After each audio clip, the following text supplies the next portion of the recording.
1.5 feet with the Earth's gravity. Verification complete. Now the simulation room will recreate Mercury. It's so hot in here. Yes, it's like standing next to a volcano.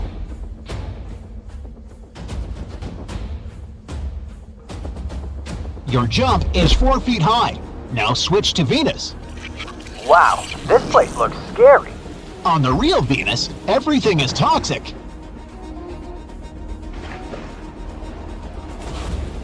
I feel no difference. Yes, the gravity here is almost the same as on Earth. Switch to the Moon. Gravity on the Moon is 10 times lighter than Earth's, 9 feet. The next one is Mars. Huh? It's pretty comfortable here. The gravity here is the same as on Mercury. 4 feet. Now, prepare for the struggle. Huh? What do you... There is no solid surface on Jupiter. Although Jupiter is a great deal larger in size, its surface gravity is just 2.4 times that of the surface gravity of Earth. It's hard to even stand here.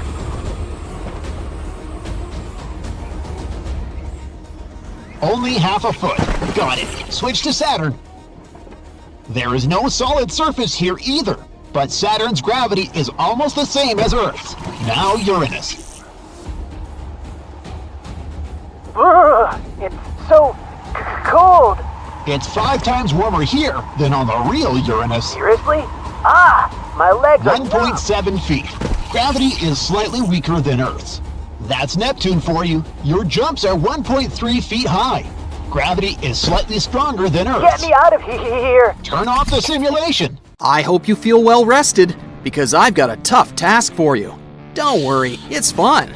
You're going to visit different planets of our solar system and try to run on each of them. Let's figure out where you can run the fastest and where you can barely walk. The fastest man on Earth, Usain Bolt, can run with an average speed of about 23 miles per hour, but his top speed is higher, up to 27 miles per hour. Sadly, we can't all be Usain Bolts. The average person runs at a speed of 6 to 8 miles per hour. But maybe there's a planet out there where you can beat the famous Jamaican sprinters' records.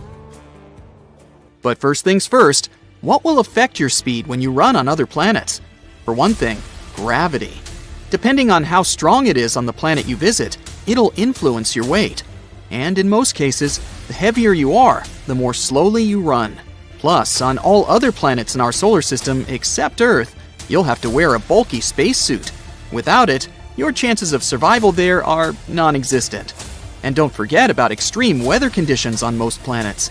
It's either freezing cold or boiling hot, or very, and I mean it, windy. Anyway, your amazing journey is about to begin. Buckle your seatbelt. The first planet on your itinerary is Mercury. As you sneak a peek at this world through the window of your spaceship, you notice that the planet looks eerily similar to the good old moon. But just a few moments later, you realize it's just an illusion. All over the surface of Mercury, you see craters left by space rocks. This may make your task of running on this planet way harder. This and your bulky spacesuit. Duh. But you wouldn't survive on Mercury without this protection. The temperatures on the planet are extreme, 800 degrees Fahrenheit during the day and negative 290 degrees Fahrenheit at night. But there's one thing that can work in your favor on this unfriendly planet. Let's say you weigh 155 pounds on Earth.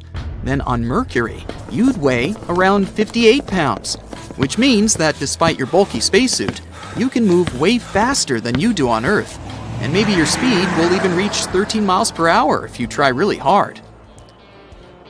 The next planet on your itinerary is Venus, also called the Morning Star.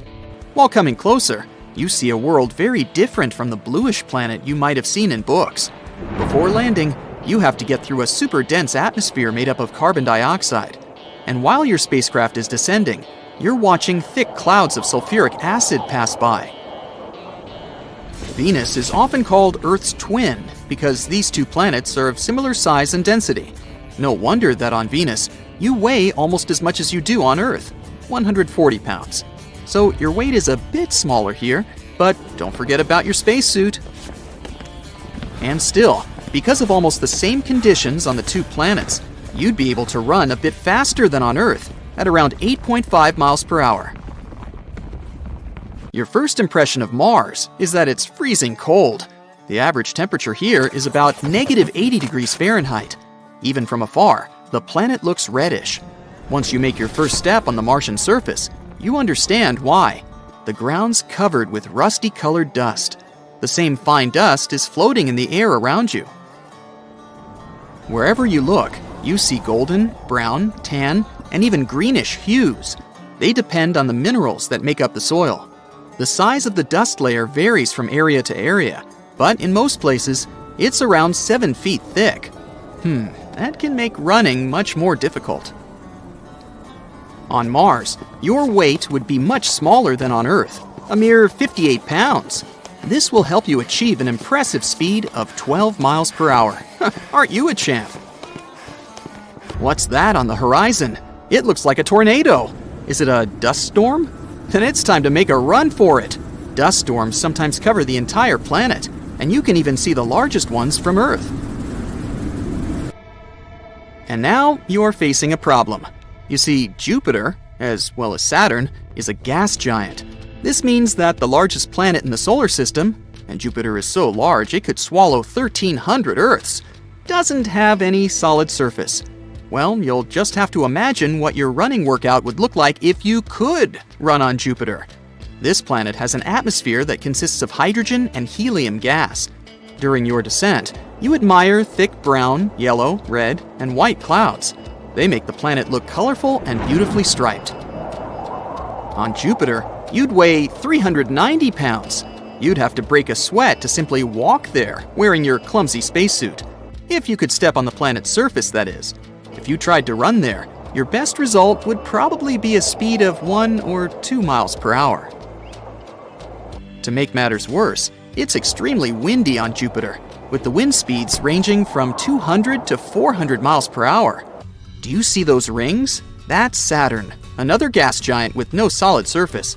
This planet's made up of mostly hydrogen and helium, and its temperature and density change the deeper you go. If you decided to leave your spacecraft and step on Saturn's surface, you'd just fall into the planet. But from above, it looks as if Saturn does have a surface. The seemingly solid yellowish-brown sphere is surrounded by several layers of clouds. The visible outer layer is made up of ammonia clouds. Under them, there are hydrosulfide clouds, and the innermost layer is made up of clouds of water. Even though Saturn is a gas giant, your weight wouldn't be very different here, around 165 pounds. That's because the planet's gravity is similar to that of Earth. But because of the conditions on the planet, and your bulky spacesuit, you'd run a bit more slowly there, at a speed of about 4 miles per hour. Before leaving, you admire Saturn's most famous feature, awesome gray, beige, and tan rings. These groups of tiny ringlets are made of chunks of rock and ice. You also spot several of the 53 moons of Saturn. Oh, that's Titan, an icy world bigger than our moon and even Mercury. It's the second largest moon in the solar system. The next planet on your way is a blue-green ball of ice and gas. That's ice giant Uranus. It has this beautiful hue because the light from the sun gets reflected off the planet's surface. Uranus isn't solid. Hit the brakes! If your spacecraft doesn't manage to stop in time, it'll fly through the upper atmosphere and sink into the icy liquid center of the planet. I doubt you'll be able to conduct your running experiment here. So let's just imagine what it'd look like. On Uranus, your weight would be around 138 pounds, and against all odds, you could actually reach a good speed here, at least 8 miles per hour. If you didn't get caught in a hurricane, of course. Extreme storms occur on the planet in the summer when Uranus is heated the most. Then, hurricanes can spread for more than 6,000 miles. The furthest planet from the Sun, Neptune, is 4 times the size of Earth, but 17 times as heavy. The blue surface you see when approaching Neptune is actually a layer of swirling gas and permanent clouds. The planet's mantle is made up of water, ammonia, and methane ices. It's the closest thing Neptune has to a surface. And still, there isn't solid ground for you to walk on. So, once again, try to use your imagination. On Neptune, you'd weigh a bit more than you do on Earth, 174 pounds, but your running speed would be just a bit lower than on Earth, around 5 miles per hour. That's the end of your active adventure. Which planet did you like running on the most? The infinite vasts of the universe hold endless possibilities and secrets. And here's one of the intriguing questions: how life and we as humans would look like on other planets. Imagine a world where the laws of physics, the environment, and the conditions are vastly different from what we're used to. How would we adapt and evolve to survive in these strange new lands? Let's see. Mercury is the closest planet to the Sun and has a thin atmosphere.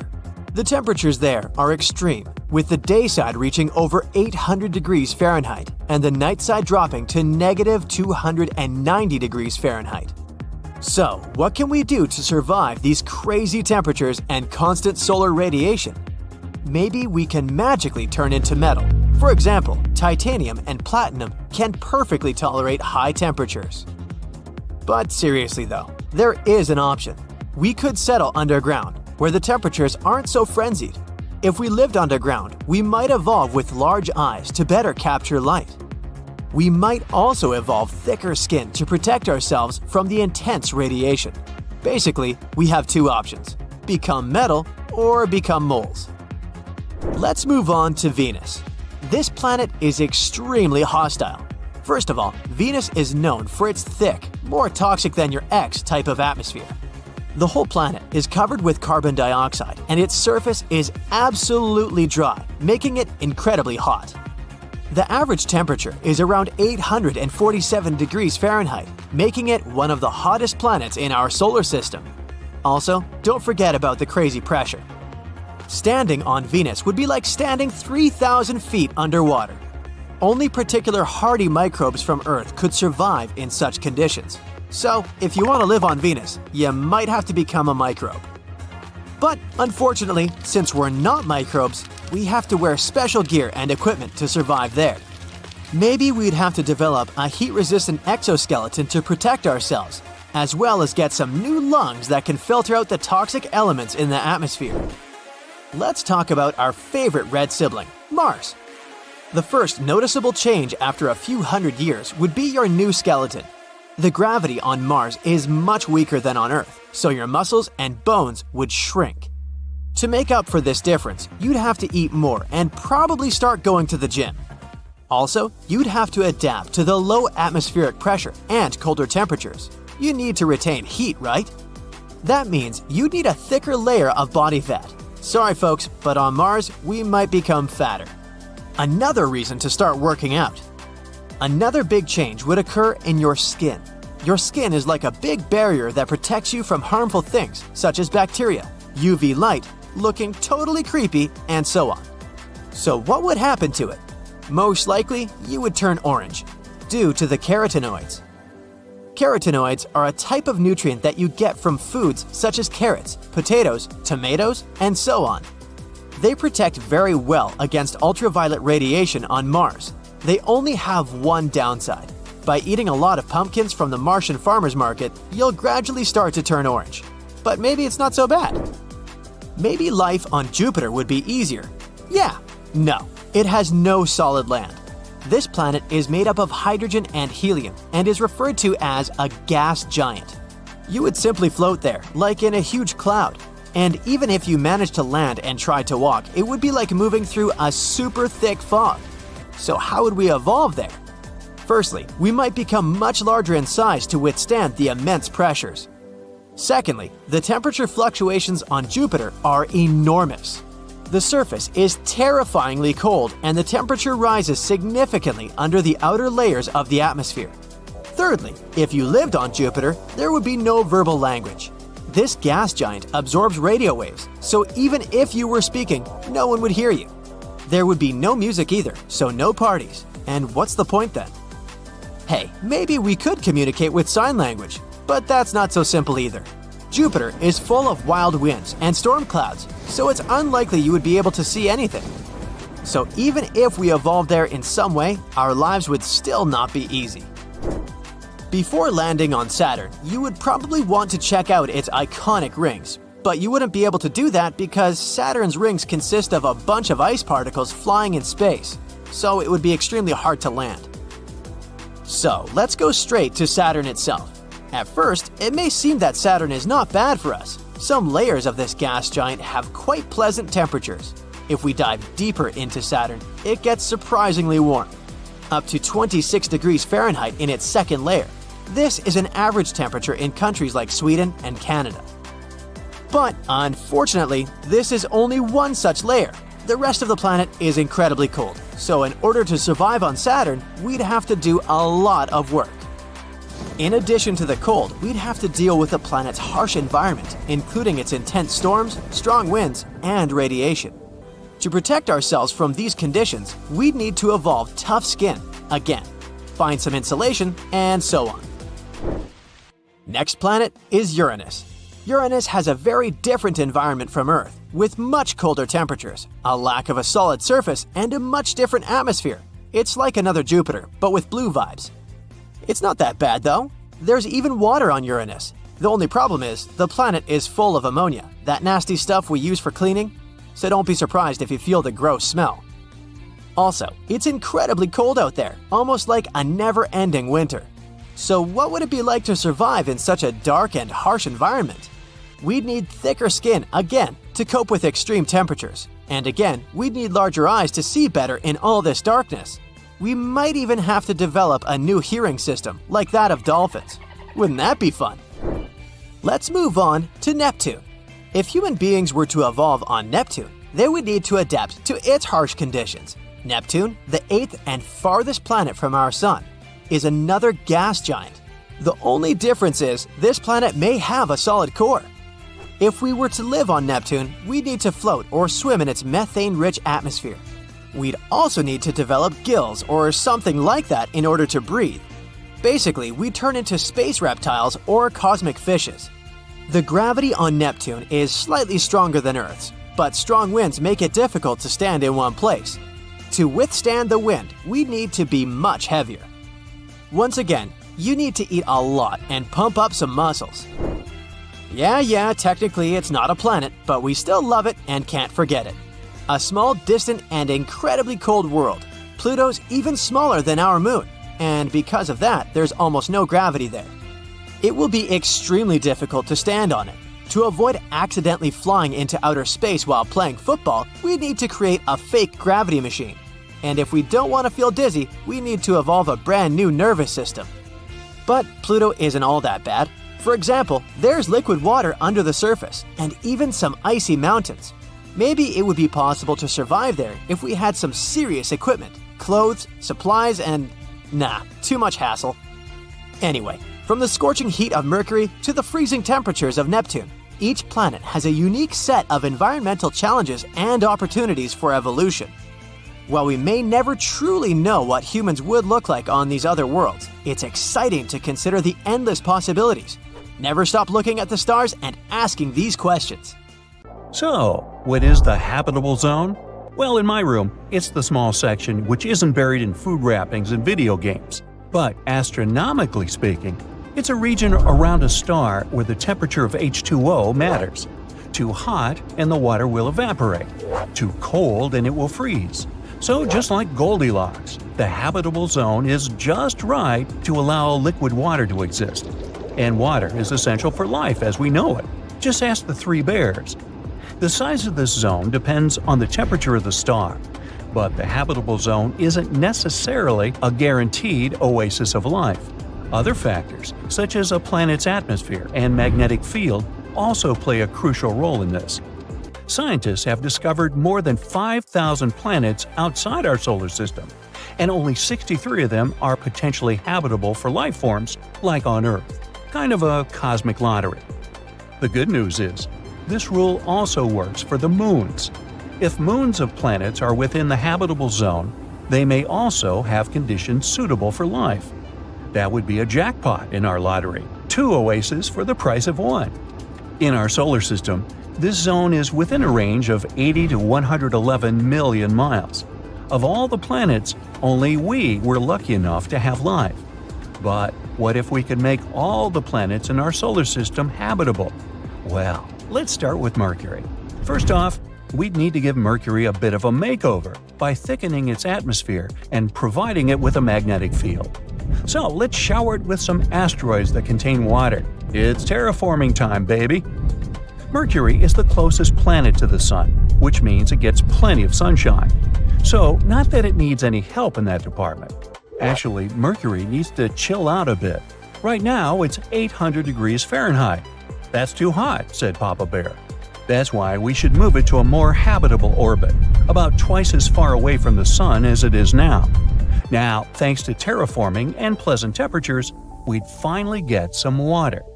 And if we want to get really cozy, we could always build habitats underground or on the surface, but then we'd have to shield them from the heat and radiation. Anyway, with a little creativity, we could make it work. I mean, people live in Arizona, right? Yeah, but then we'd need a lot of golf courses. Let's move on to Venus. The famous planet of love, where the temperatures are hot enough to melt lead and the atmospheric pressure can crush you in seconds. Isn't it romantic? Venus is referred to as Earth's sister planet, but as it often happens with siblings, we have almost nothing in common. Well, let's try to solve this problem. If we add some hydrogen on Venus, it could react with the carbon dioxide in the atmosphere to form water and graphite. Water would help us to create some oxygen, but for this plan to work, we'd need to get hydrogen from space like it's a Black Friday sale. After that, we can build our new homes. We'll just have to make sure the buildings are strong enough to withstand the winds and acid rain. Piece of cake, right?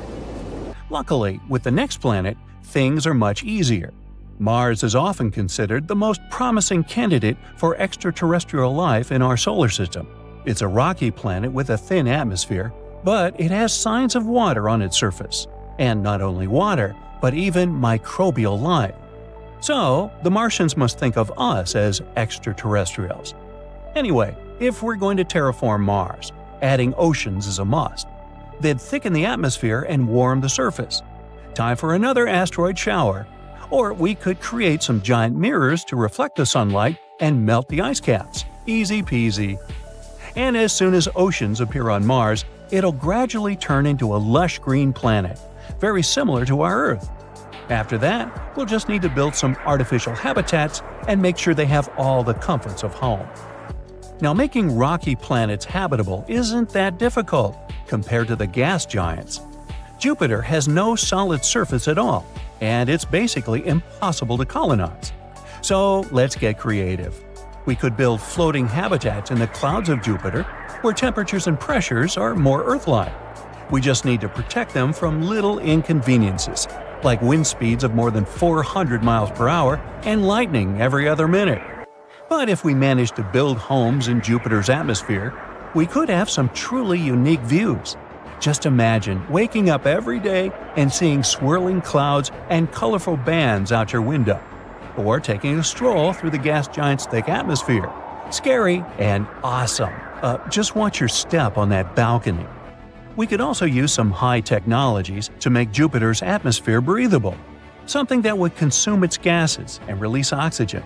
Now, this is pure sci-fi, but wouldn't that be cool? Let's move on to Saturn.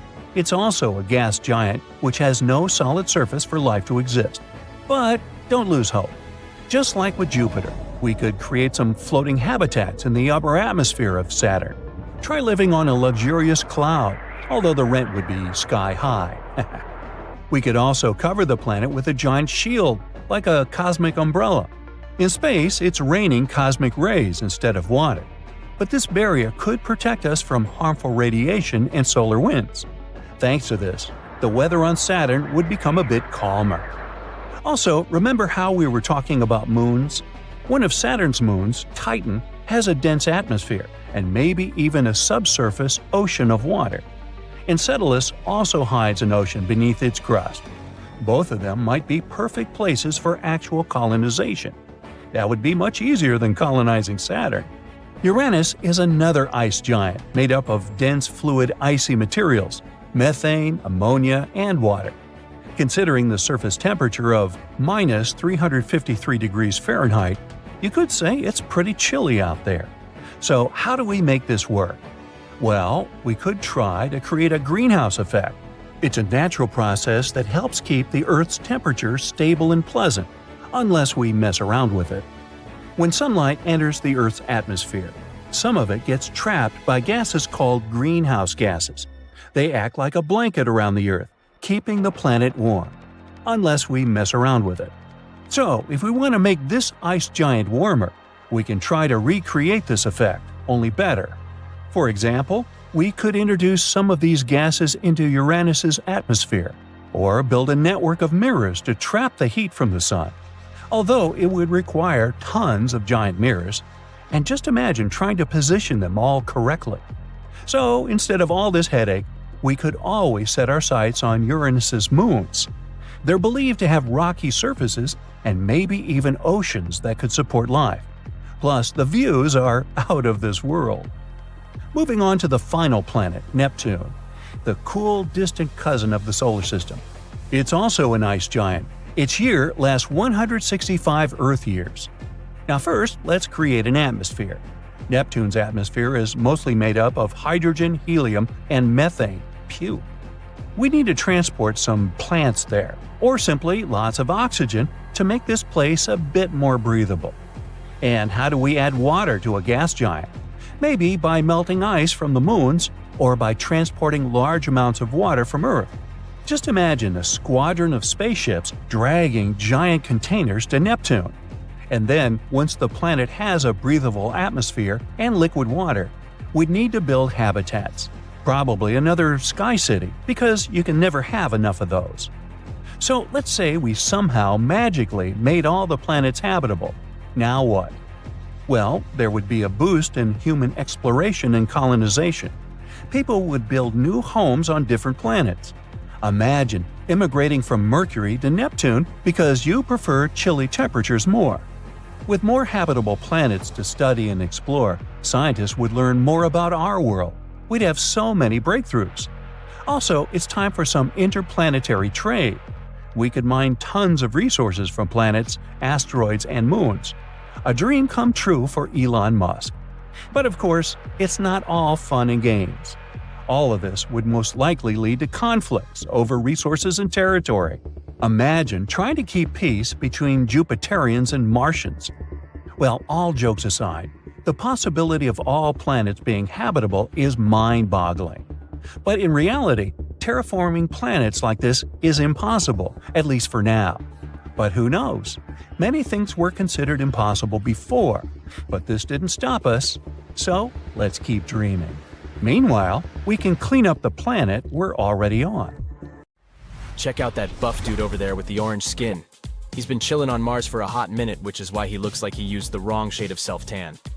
You see, all those carotenoids in carrots, sweet potatoes, bell peppers, tomatoes, and pumpkins are protecting him from those UV rays. The more he eats, the more orange he gets. And as for his sturdiness, it's all about that Martian gravity. The gravity here makes us perceive our weight differently. And if you want to be a boss on Mars, you gotta eat heavily. Like, if a person weighs 150 pounds on Earth, it feels like no more than 55 pounds on Mars. So, overeating can help shorten that gravity-to-weight gap. Mercury is a whole different thing. It's hotter than Georgia asphalt during the day, but colder than Elsa's castle at night. You gotta be made of metal, with a high melting point to be able to survive here. But for us regular humans, we'd be toast. Literally. Even though Mercury's the closest planet to the Sun, Venus is still the hottest one. Life on Venus, more like life on the Sun's evil twin. The temperature here typically hovers around 870 degrees Fahrenheit on average.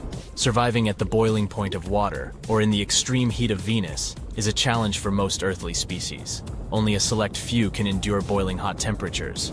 Others rush to Starbucks to grab an iced latte with the first beams of the spring sun. So no human being can really evolve enough to survive on Venus. The only creatures that could thrive there are probably tardigrades and those weirdos who put hot sauce on everything. You wonder what tardigrades are? Well, those are minuscule and adorable caterpillar-like creatures that possess remarkable durability. They can endure boiling water, the depths of a sea trench, and the frigid, lightless void of space. Recently, tardigrades were included in a scientific study aboard a spacecraft that unfortunately crashed on the moon. Scientists speculate that the tardigrades may have survived the impact.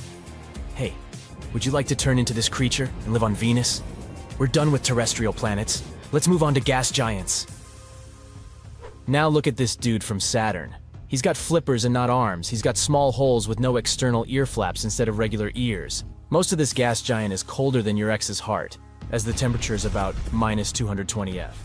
You can't walk on it, but you can turn into a snowball or an ice crystal if you're feeling frisky. Things are quite similar on Jupiter, so probably turning into a seal and chilling there is not that bad of an idea. At least you can live there rent-free. And don't even get me started on Neptune and Uranus. These guys are ice giants with no solid surface, so those sharp-clawed dudes you see in movies? Yeah, they don't exist. Plus, these two ain't exactly hospitable to life. I'll stick to my sweet potatoes on Mars. Thank you very much. Uranus has a 22-year-long winter. On a planet like that, if it was habitable, everything would be frozen and covered in ice, white and gray desert all around. People would have to stock up on food and supplies, make extra sturdy buildings and homes, and always wear thick, warm clothes. Finally, transportation would be next to impossible. But thanks to the Sun, each planet in our solar system has unique weather, climate, and seasons. There are several reasons contributing to that. First of all, it's all about how far a planet is from the Sun. If a planet is close, like our neighbor Mercury, it gets a severe sunbath. But if it's far away, like the dwarf planet Pluto, it gets frigid even during summer. Now, think about how fast a planet spins. Planets that take their sweet time to rotate, like Mercury, have super long days and nights. That means one side gets toasty hot when the sun's out and freezing cold when it's dark. Earth is pretty balanced with its moderate spin speed. The atmosphere matters too. A thick atmosphere keeps temperatures from going wild. But if there's almost no atmosphere, things heat up and cool down immensely. The tilt of a planet's axis and the orbit shape are crucial as well. Even on Earth, places near the poles get 6 months of daylight and 6 months of night. And if a planet's path around the Sun is like an oval, it heats up and cools down more than it moves. Now, no two planets are unique. While some have these changes, others don't. Let's start with Mars, our favorite little planet and potentially our future home. It's the fourth wheel in our solar system and has a quirky way of doing seasons. Like Earth, it has 4 of them, although they're roughly twice as long as those on Earth. But this planet has an eccentric egg-shaped orbit. Because of this, its orbital speed varies more. This influences these seasons. Martian winters last about 4 Earth months. They're also much colder than on Earth. Near the poles in winter, temperatures can get down to minus 190 degrees Fahrenheit. One hemisphere grows an ice cap as winter rolls in, snatching about a quarter of the atmosphere as dry ice. Then, in spring, it gives it back. Mars also doesn't have the luxury of massive oceans like Earth to balance out its extreme temperatures. Scientists believe it might have had some of that in its early days, but now all the water is gone. With no water, Mars can hit very low temperatures in winter and hotter summer days. The grand gas giant Saturn has a slightly more tilted axis than Earth. However, despite its elliptical path and tilt, it stays consistently chilly. That's because it's way out there, far from the sun's warmth. Even though it's summer, Saturn remains distant and doesn't get too cozy. It also has a thick atmosphere. The atmosphere on a planet acts like a temperature regulator. If some part gets too hot or cold, the atmosphere gently distributes this temperature across the planet. So, while one side might catch more sunlight during its equinox, the thick air ensures things stay relatively cool. Up high in Saturn's atmosphere, though, it's a different story. Temperatures can swing from seriously chilly in summer to an almost absurd minus 312 degrees Fahrenheit in winter. Uranus is the next planet, the ice giant. With an elliptical orbit and a serious distance from the Sun, it's stuck in a perpetual deep freeze. Its thick atmosphere also keeps temperatures frosty throughout the year. Uranus has a wild tilt, 3 times bigger than Earth's. It's almost lying on its side, and is probably one of the most intense places in our solar system. During Uranus's summer, one pole gets full sun while the other end faces the deep chill of darkness. In fact, because of its weird tilt and rotation, Uranus is even colder than its more distant neighbor Neptune. As we mentioned, each season on Uranus lasts around 22 Earth years. That's as close as we get to George Martin's fantasy books. That's because Uranus takes a leisurely 84 years to complete one path around the Sun, so its journey through the year is very slow. The final planet in our solar system is Neptune. It's the most faraway icy giant. It has a tilt almost the same as Earth's and a nearly circular orbit, so it feels like it's supposed to be a bit more balanced. However, this planet maintains a bone-chilling atmosphere with unimaginably low temperatures. That's because Neptune receives only a tiny 0.1% of the sunlight Earth enjoys. On Earth, there's a gradual temperature shift from near to far. On Neptune, because of its circular orbit, there's only one atmosphere taking a spotlight. Unlike its neighbor Uranus, Neptune gets a bit of warmth from its core. But this warmth doesn't help much. The cold is pretty consistent, whether it's winter or summer. But some planets don't bother with traditional seasons. They just imitate them by having different temperature cycles throughout the year. These planets include Mercury, Venus, Mars, and Jupiter. Mercury is the closest planet to the Sun. Mercury is very weird because one full day-night cycle on that planet equals 176 Earth days. After half a year on Earth, it's finally time for Mercury people to go back home from work. That's because it moves in an egg path. This is also the reason why it has some wild temperature changes. Sometimes it's very close to the Sun, sometimes it's not. At the same time, it has no atmosphere and no protection from the Sun. This results in extremely hot days and extremely cold nights. But that means it has plenty of time to go from scorching hot to freezing cold. When it's farthest, that's Mercury's true winter, or at least how we call it. So if it had seasons, there would only be two. The next planet is Venus. It's a planet of relentless heat. Forget about seasons. It's just plain hot there all the time. It's super close to the Sun, and its almost circular orbit and tiny tilt of 3 degrees mean temperatures stay pretty steady throughout the year. Even in the supposed winter or the middle of the night, the temperature doesn't dip below 820 degrees Fahrenheit. It also decided to have a weird spin. Venus spins in the same direction as it moves around the Sun. That means the Sun is always right overhead, pouring its entire fiery love on the planet's surface. Venus doesn't really do the seasons like Earth. The closest they have to seasons is 225 days with at least 4 hours of sunlight. This you could call Venus's version of spring and fall. Jupiter, the big guy in our solar system, doesn't bother with the whole seasons drama. It keeps things simple with a tiny tilt of 3 degrees, almost as laid back as Mercury. Plus, its orbit is a close match to a perfect circle, so it doesn't have much variation in sunlight. Also, with a speedy rotation of less than 10 Earth hours, there's no time for the appearance of seasons from long nights. Winter on Jupiter is basically a repeat of any other time of the year. And finally, Pluto, which is still not a planet, but still worth looking at. Pluto resides on the outskirts of our solar system. This little outcast is the definition of cold. The temperatures are around minus 380 degrees Fahrenheit. It has the weirdest orbit, too. Its orbit is very long, elliptical, and tilted. Pluto travels a huge distance from the Sun. That, together with an almost non-existent atmosphere, keeps Pluto in a perpetual cold state. Winters there can get a bit more extreme than average. However, the biggest shift someone stranded on Pluto would notice isn't the temperature, but the Sun's brightness.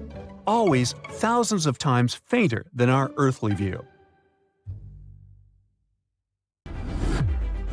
Hey, it's possible that Jurassic World is not just a fantasy. Dinosaurs could really be walking, swimming, or flying around somewhere out there, but not on Earth. Some scientists think there may be planets far, far away from our solar system where slightly different versions of T-Rex and other dinosaurs live. They got the idea based on the fact that our planet used to have about 30% higher oxygen levels than today. That's why complex and intelligent life forms like dinosaurs could develop in the first place. They also want to explore basic building blocks that are the reason why we have life on Earth. These building blocks are something we know as amino acids. They make proteins, sugars, and genetic material, RNA and DNA. They're consistent and mainly exist in one shape or orientation.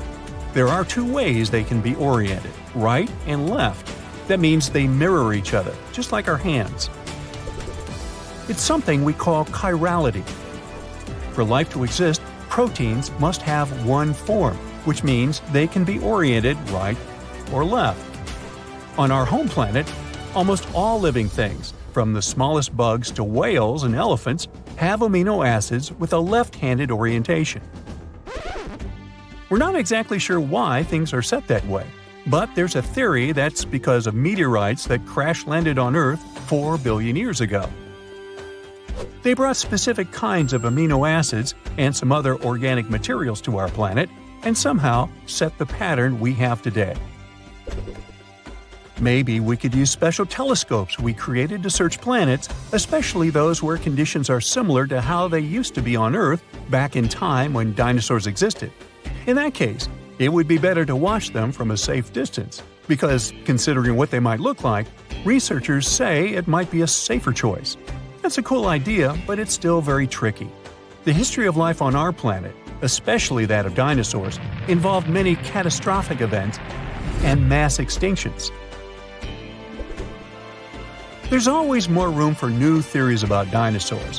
One of them says oil comes from dinosaurs. Interesting, but not true.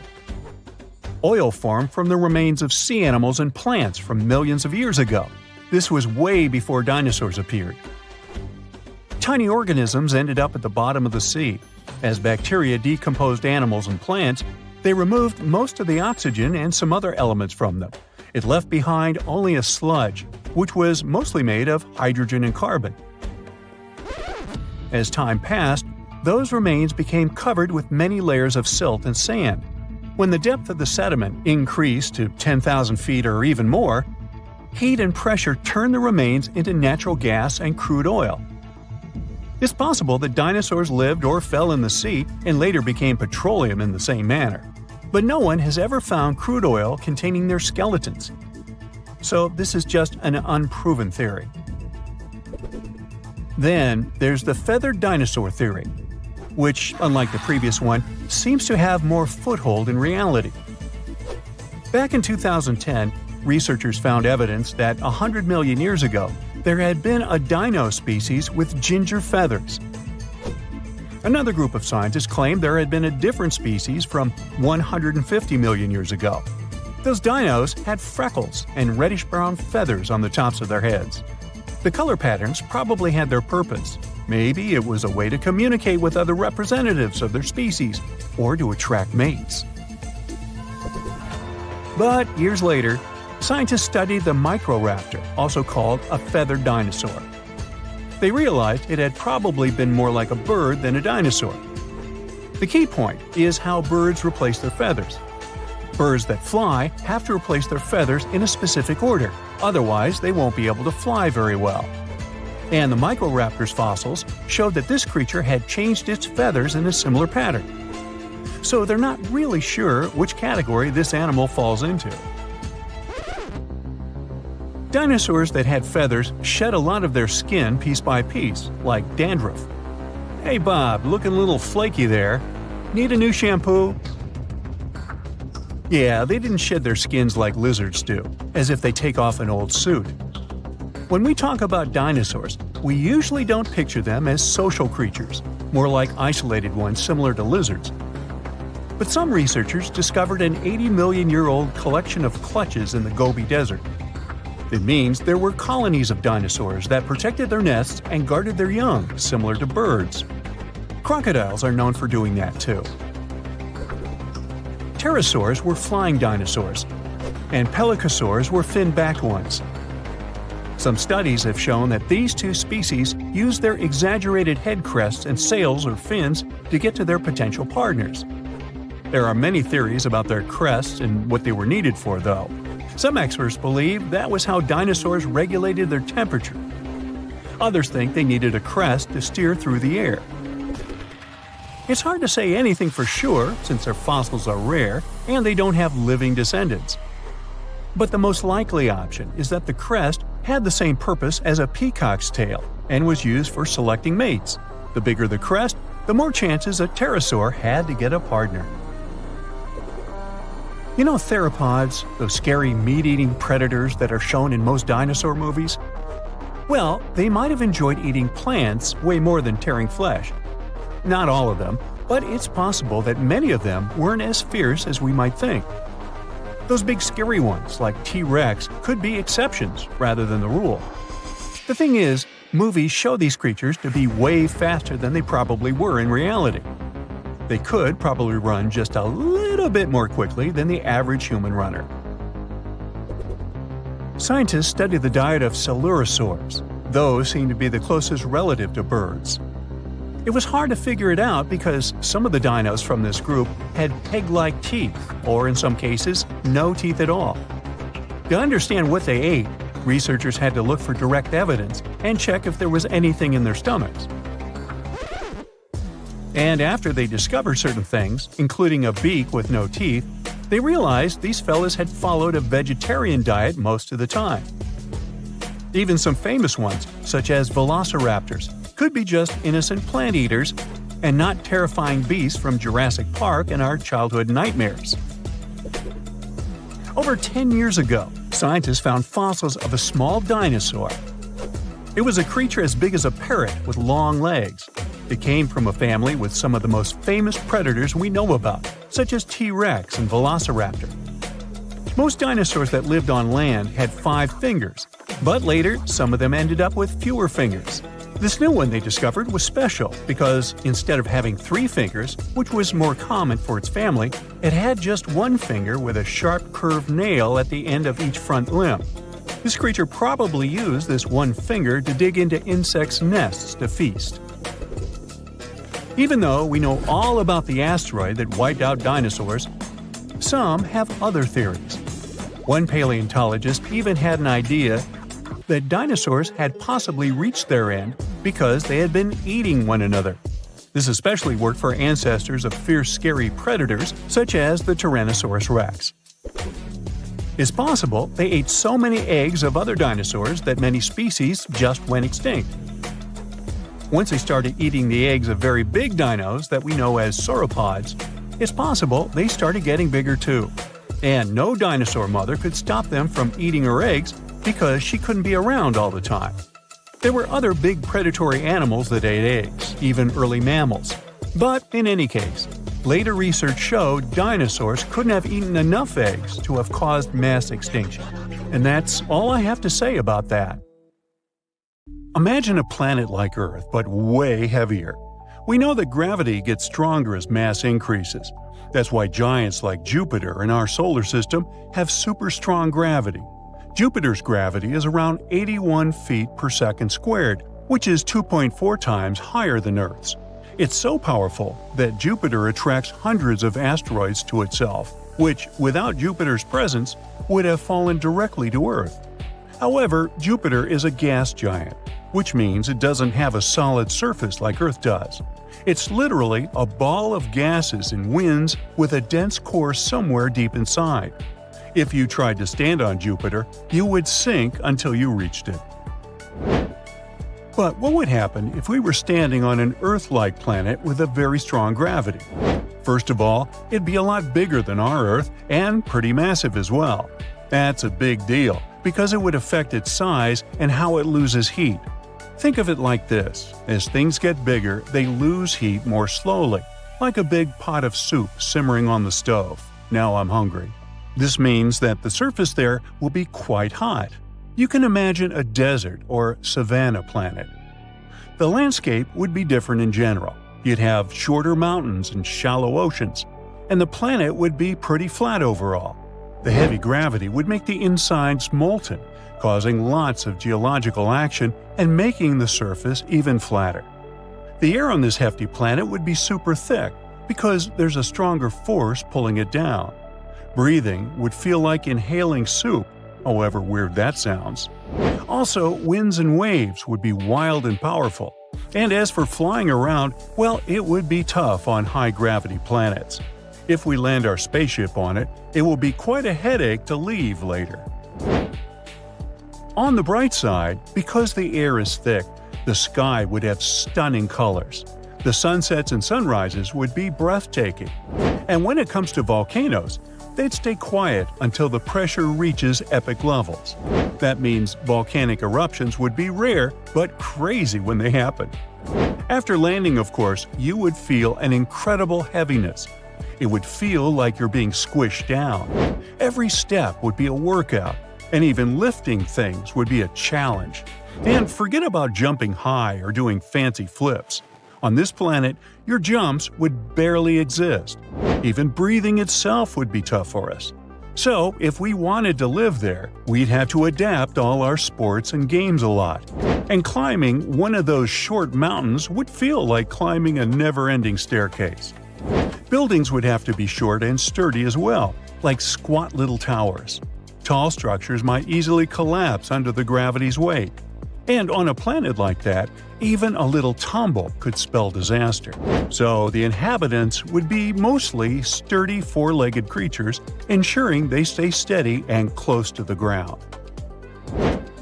So any creatures living here would have to be built tough. The best example is the Elcor from Mass Effect. They're a species native to the high-gravity world Dakuna. When it comes to walking around, these creatures would have to choose between stability and saving energy. Fewer legs would be great for saving energy. In that case, they would move like a swinging pendulum, but they wouldn't be super stable. More legs have the opposite effects. These folks would also need beefy lungs to breathe, mighty hearts to pump blood against the gravity, and super dense bones. Their veins might even have muscles, like our arteries. And with so much oxygen around because of the thick atmosphere, these creatures could grow really big. In other words, if we lived on such a planet, we would all look like bodybuilders. The good news is, with all the extra effort, you get to enjoy more tasty food. You'd need the extra calories to keep up with a new lifestyle. That's what it would be like to live on a high-gravity planet. Now, what about the opposite, a planet with super low gravity?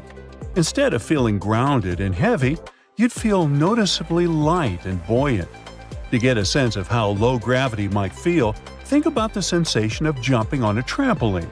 When you leap into the air, you experience a brief moment of weightlessness before gravity pulls you back down. Now, imagine if that feeling of weightlessness never really went away. You'd feel incredibly agile. Every step would be a bit like walking on the moon, where you can leap great distances with little effort. One of the biggest differences on such a planet would be the climate and temperatures. Unlike the previous one, this lighter world might not be as effective at trapping heat.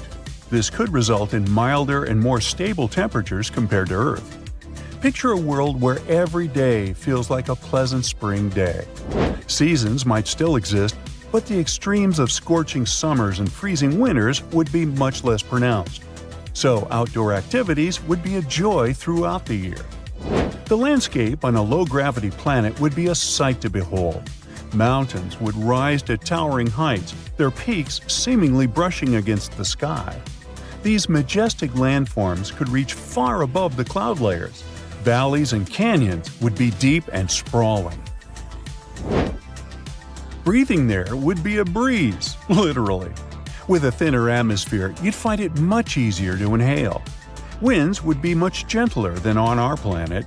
Storms would still occur, but they wouldn't be anything like what we have on Earth. Life on a low-gravity planet would be different as well. Plants could grow tall and slender, reaching for the skies. Trees might stretch to incredible heights. Animals would be tall and graceful, with long limbs and slender bodies. They'd move with elegance. Wings might be a common feature among them. They also could have developed specialized adaptations, like gas-filled sacs. If we were born on a planet like this, we would also be taller, slender, with quite fragile bones and very thin muscles, like that stretched boy from Charlie and the Chocolate Factory. As you can guess, This planet could be a paradise for sports lovers. Traditional games like basketball, soccer, and volleyball could become incredibly popular here and much more fun. People would be able to jump super high, do backflips in the air, and all sorts of cool moves.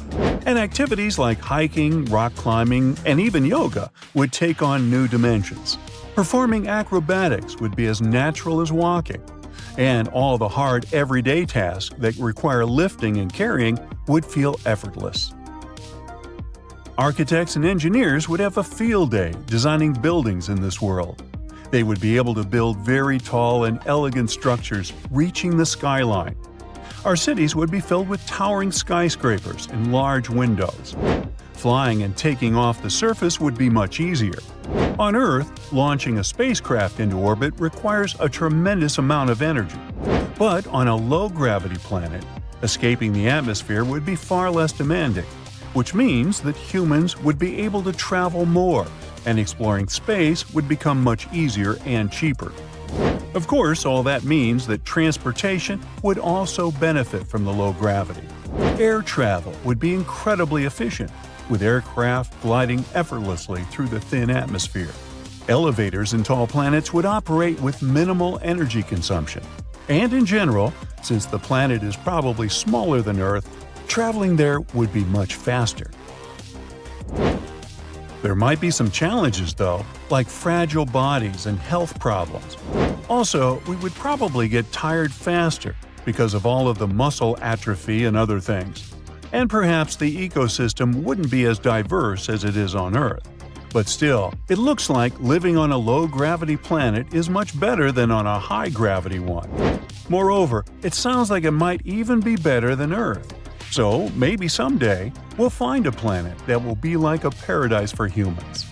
Until then, let's take care of our beautiful Earth.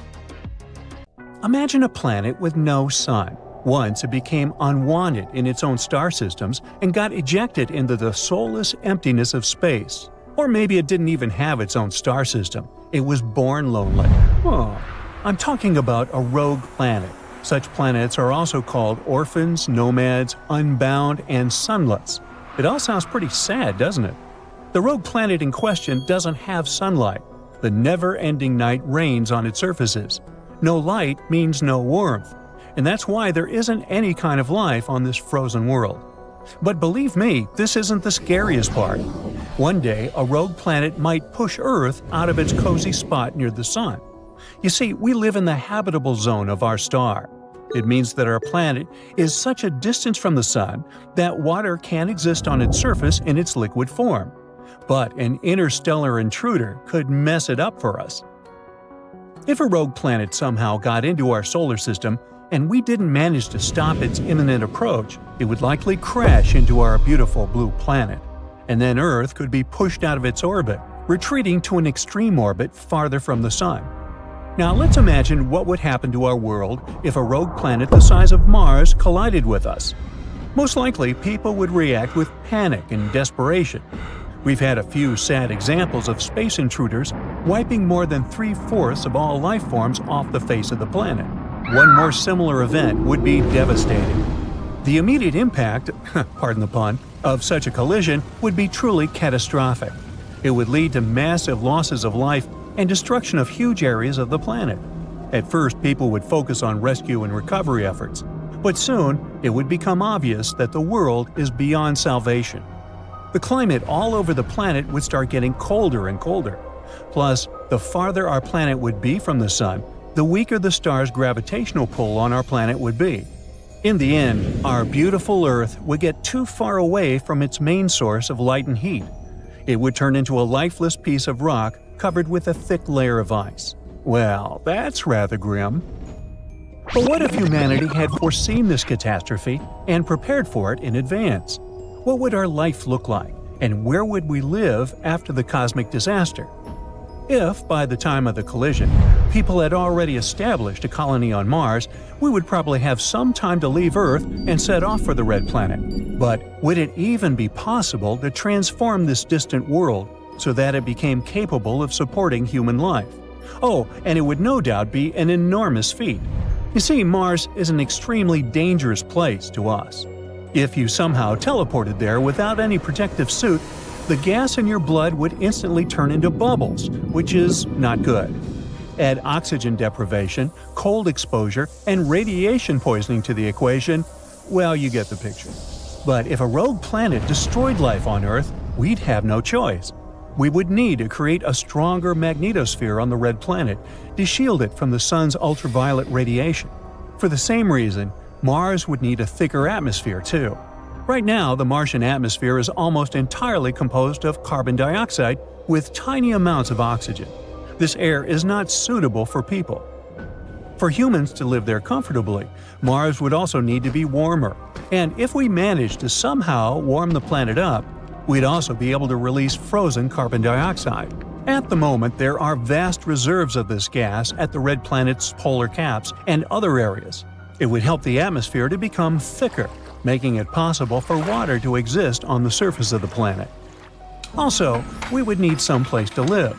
NASA has been experimenting with light inflatable habitats, but obviously, it wouldn't be a long-term solution. At the same time, it's incredibly expensive to deliver building materials to Mars, especially if we were pressed for time, escaping our poor, collapsing Earth. So instead of shipping prefabricated construction elements to the red planet, we could grow them right on its surface. We could achieve this with the help of fungi and cyanobacteria. They can produce tons of biominerals like calcium carbonate as well as biopolymers. They would be able to glue Martian rocky material covering bedrock into real building blocks. In other words, bricks on Mars would be growing on their own, and we'd only have to assemble them into different structures, like walls, floors, and even furniture. At the same time, such a young colony wouldn't be able to survive for more than a generation without getting more supplies from Earth. But, as you understand, this option would be unavailable. Then, maybe people would move to colonies located on numerous space stations located far enough from the impact event. In this case, we would be able to avoid the destruction. But such habitats would have to be large enough to support farming and medical facilities, power generating factories, educational establishments, and many more. And it would be hard work to support such stations without necessary supplies, when a simple equipment breakdown could turn into an unsolvable problem. But let's imagine that our descendants decided to find Earth several thousand years later and succeeded. As you remember, our planet would have changed its position, hanging out way further from the Sun. Now, hopefully, Earth would have regained its magnetic field after the impact, as well as a little of its original atmosphere. But those who would return to Earth would need water, oxygen, and sufficient atmospheric pressure. And while the new pressure on the planet would probably be suitable for life, most likely there wouldn't be enough oxygen to support unaided breathing. To get a new supply of oxygen, people would need photosynthetic bacteria. Would we find any on the deserted planet? Probably yes. Most, or at least some bacteria would survive, maybe somewhere deep under the surface, maybe in the depths of the oceans if any remained on the planet. Tardigrades, the most indestructible animals on Earth, might also survive and greet people returning home. These tiny water bears can survive for up to 30 years without food, live in volcanoes, and even endure the vacuum of the cosmos. So these life forms, bacteria and tardigrades, could likely thrive and multiply without any predators to slow this process down. That's good to know, but what would we eat on the newly inhabited planet? Tardigrades are not a diet a person could live on. Well, we could still find some frozen seeds remaining on the planet, or we could keep them on our space stations. Earth's soil could be filled with nutrients remaining after the catastrophic events of the past. People would start planting seeds, trying to get used to the harsh conditions of life on the once deserted planet. And still, it would be better than soulless space stations. Luckily, a rogue planet is unlikely, not only to hit Earth, but even to come close to our planet. The appearances of such space travelers are extremely rare, and with how fast our technologies are developing these days, astronomers would spot such a large celestial object appearing in the neighborhood or even in the entire solar system. It would happen long before a rogue planet turned into a threat to our planet. If it got too close to us, we would use one of the methods developed to prevent asteroids from hitting the surface of the planet. There are quite a few. For example, a kinetic impactor. This technique requires hitting an asteroid to make it change its orbit until it's no longer a threat to our planet.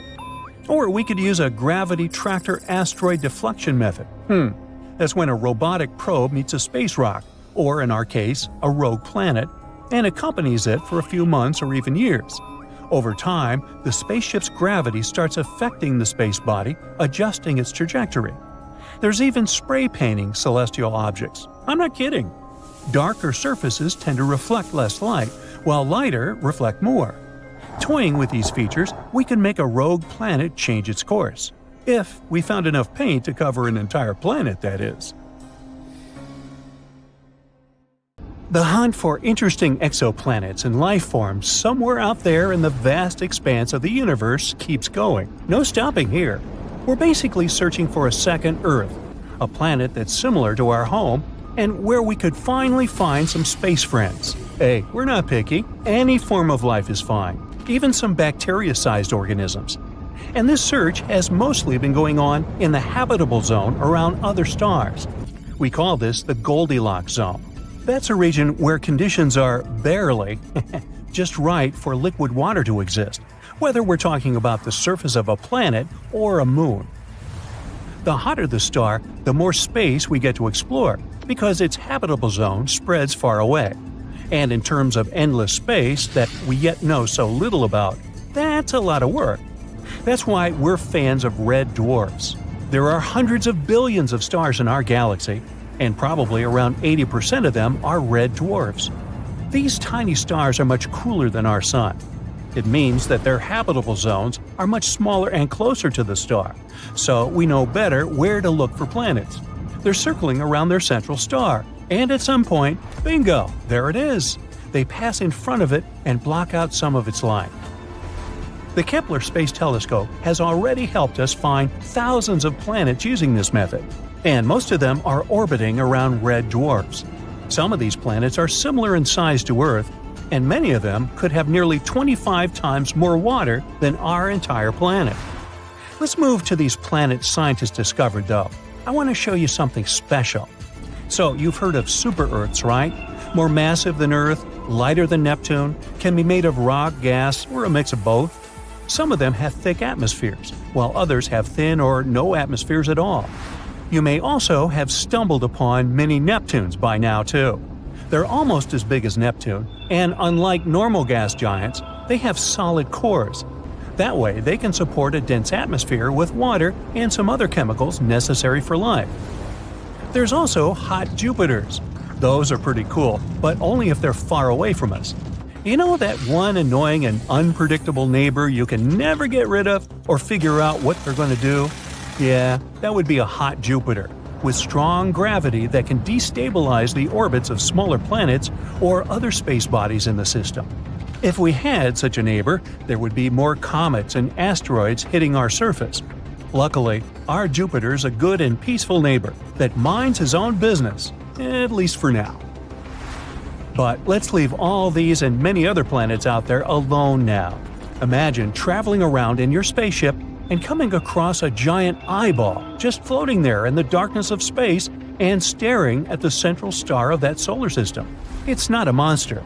Hopefully, space friends we'll make in the future won't look that big and scary, so it won't blink or turn towards you as you come closer. It's actually a planet. A little bit bizarre, but still very cool. And yup, you guessed it right, we call such eyeball planets. Now, eyeball planets are surprisingly common. Plus, some normal planets can potentially turn into them too. Eyeball planets form when matter and dust accumulates around a star and gradually turns into a solid object. It starts spinning, and over time, the gravity of the star pulls on the planet and slows its rotation until it becomes tidally locked. That means one hemisphere always faces the star, while the other is in darkness all the time. Now, we have a good example of this phenomenon near us, too. Our moon makes a circle around Earth once a month. It takes the same amount of time to turn a single time on its axis. That way, we actually always see the same face of the moon. Who knows, maybe the other side is even prettier, if you like craters and stuff. So, one of the most interesting things about eyeball planets is their appearance. If they had water on their surface, the side facing the star would have clear, bright blue oceans, the ones we'd want to visit if we ever got a chance to go on an interstellar vacation. And the other side would be more for adventurers who like harsh and challenging surroundings. Since it's in constant darkness, it would most likely be very cold and covered in ice. You know, we've discovered so many planets outside of our solar system in the last 30 years. Super-Earths are, of course, especially interesting. It seems that many of them are not that pleasant, since they're pretty hazy and cloudy. It means it's harder to spot any life there. But some scientists still think they're promising spots when it comes to finding life beyond our solar system. Eyeball super-Earths would be a good start. These planets are probably covered in large oceans. On the cold half, where the eternal night reigns, you'd experience Arctic conditions. Brr, I feel cold just looking at this. But the day side is my jam. Plus, it sounds promising when it comes to finding life. You know, with all that sunlight, oceans, and stuff. One of the good examples where scientists are looking for life is an eyeball super-Earth that lies in a habitable zone of the closest star to our solar system, called Proxima b. Its day side could even have conditions and an atmosphere to support some form of life. There could be a large deep ocean covering its surface. It could be really salty, but some forms of life could still survive there. Check out the Dead Sea on Earth. It's extremely salty, but some bacteria have still evolved to live there. And they're probably doing well, having their own world and all that. I mean, it's not crowded because there are no animals there. Fish that accidentally end up in the Dead Sea won't survive there for long. So, similarly, it's possible that bacteria or some other forms of life could exist in this potentially very salty ocean on Proxima b as well. But the open ocean on Proxima b could be tricky. On the dark side of the planet, the ocean could freeze, and sea ice could drift into warmer waters. That way, the ocean would cool, and more of it would freeze, even on the sunny side. The only way to prevent this global freeze-over would be an atmosphere with a lot of greenhouse gases like carbon dioxide. This kind of atmosphere would trap the heat from the planet's surface and wouldn't allow it to escape into space, like what happens with Venus, the hottest planet in our solar system. Without an atmosphere with greenhouse gases, the surface of Proxima b would be much colder, so it's possible that the planet would completely freeze over. The opposite scenario could also be possible. Warmer waters could serve as a transporter of heat from warm to cold regions. We don't know much about the conditions on the planet yet, so Proxima b could range from a frozen wasteland to a hot, hazy world, depending on many factors.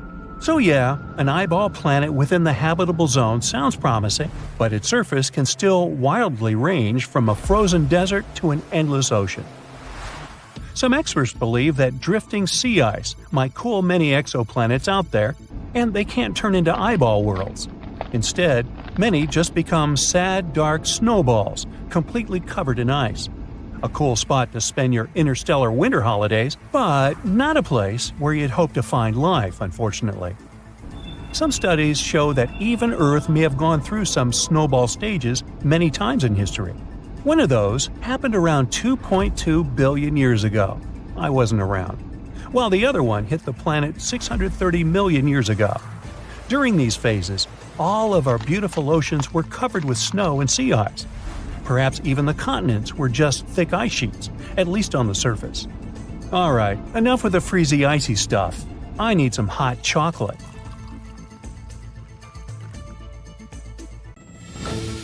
From planets with glass rain and oceans of lava, to worlds with 3 suns and giant diamonds, our universe is full of surprises.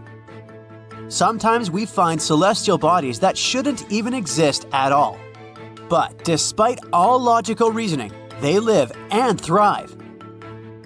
In 2023, we discovered another impossible planet, TOI 5295b. Once again, our universe turns out to be much more complicated than we thought, and this isn't the only strange planet that we've discovered in recent years. So, let's take a look at a couple of these impossible planets. TOI 5205b is the first one on the list. This is an unusually large planet orbiting a small star. It's located about 280 light-years from Earth. It's quadrillions of miles, but on a cosmic scale, it's pretty close. This planet was discovered just recently, in 2023. So why is it so special? Because it doesn't follow the rules of planetary formation, like other planets in its neighborhood. TOI 5205b is a bit of a rebel because it orbits a tiny red dwarf star that's only 4 times larger than Jupiter. What's so weird about it, you ask? Well, you see, a red dwarf is basically like the runt of the litter in the world of stars. This type of star is rather cold, about 2 times colder than the Sun. They have a reddish tint, hence the name. And yep, stars work quite strangely. The closer they are to red, the colder they are, and the closer to blue, the hotter they are. Hey, I don't make the rules. Anyway, because of all this, they aren't very bright. So without a good telescope, you won't see them in the sky. But they aren't just some space losers. They're the most common stars in the universe. They also live much longer than our Sun, and thanks to this, they usually have a bunch of different planets orbiting them, including those similar to our Earth. So if one day we decide to find a new home, it may well be near some red dwarf. But here's the catch with TOI 5205b. It's a gas giant. Gas giants like, for example, Jupiter or Saturn, are the behemoths of the universe. These planets are mainly made up of gases like hydrogen and helium. They don't have a solid surface like Earth or Mars, so you can't exactly land on them without getting crushed by the immense pressure.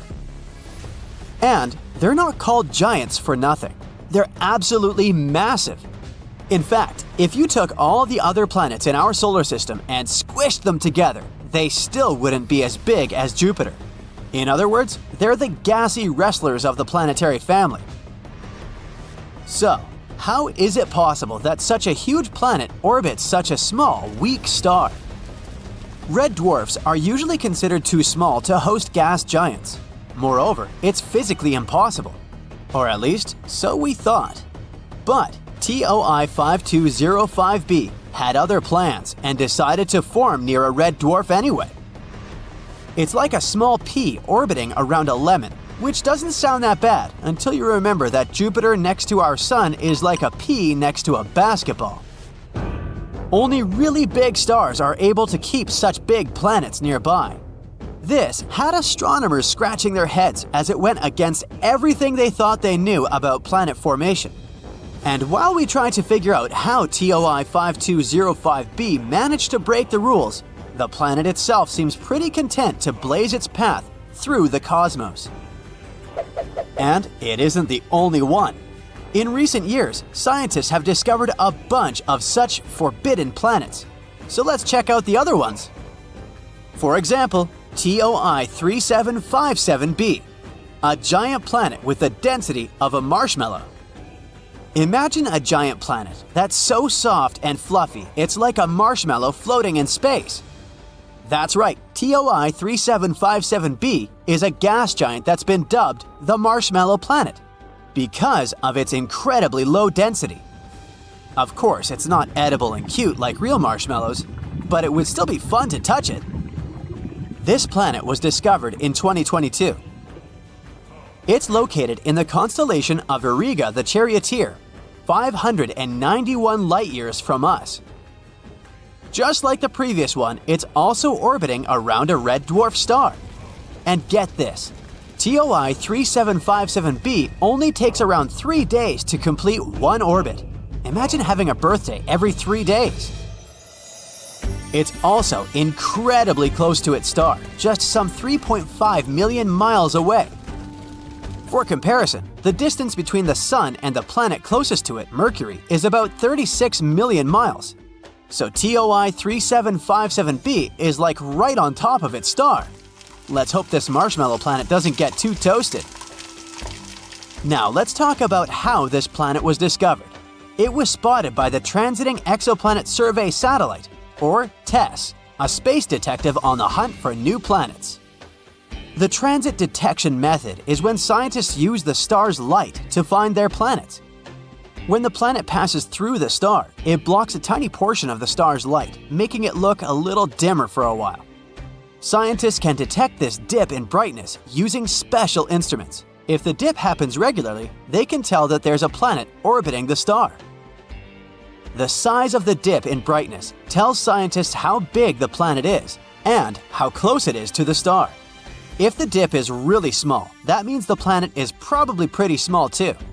And if the dip happens more frequently, that means the planet is probably closer to the star. And this is how we discovered our Marshmallow Planet and many other ones. Overall, TOI 3757b is a fascinating planet that's captured our imaginations with its unique properties. Now, let's move on to the next mysterious celestial body. TYC 8998-760-1b on the border of a planet and a star. Whew, that was a mouthful. Let me introduce you to a planet whose name I won't repeat. Well, this baby is also a gas giant, but not just any gas giant. In fact, it's so big it could make Jupiter feel like a tiny pebble in comparison. I mean, it's 14 times the mass of Jupiter and 3 times as big around. Isn't that impressive? It orbits a very young, sun-like star 300 light-years away.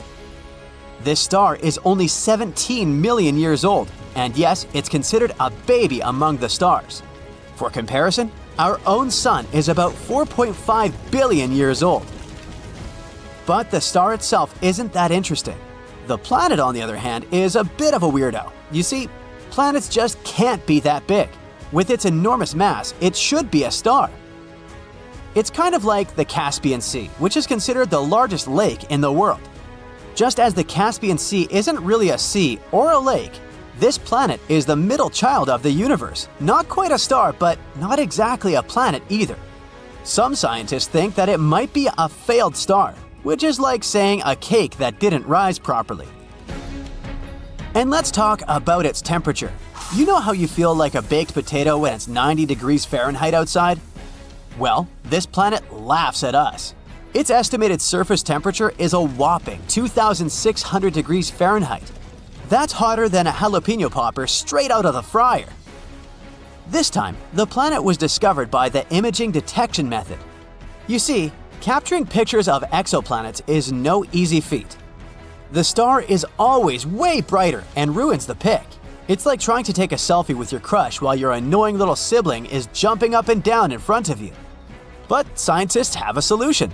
They use some specialized optics and clever observation methods, like coronography. They basically block out the light of a star so that we can see the planet more clearly. Magic, right? And that's how they discovered this not-a-star planet too. And now it's giving scientists a lot to think about. It makes us question what we know about the formation of planets. Let's hope we'll find out more about it in the future. It's amazing to think about the weird and wacky things that exist in our universe, and these planets definitely fit the bill. Who knows what else is out there waiting to be discovered? Maybe someday we'll find a planet that's even more impossible than the ones we just discussed. Until then, keep your eyes on the skies and your mind open to the infinite possibilities of our universe. Have you ever wondered what it would be like if every planet in our solar system was the size of Earth? Well, it's time to dive into this mind-boggling scenario.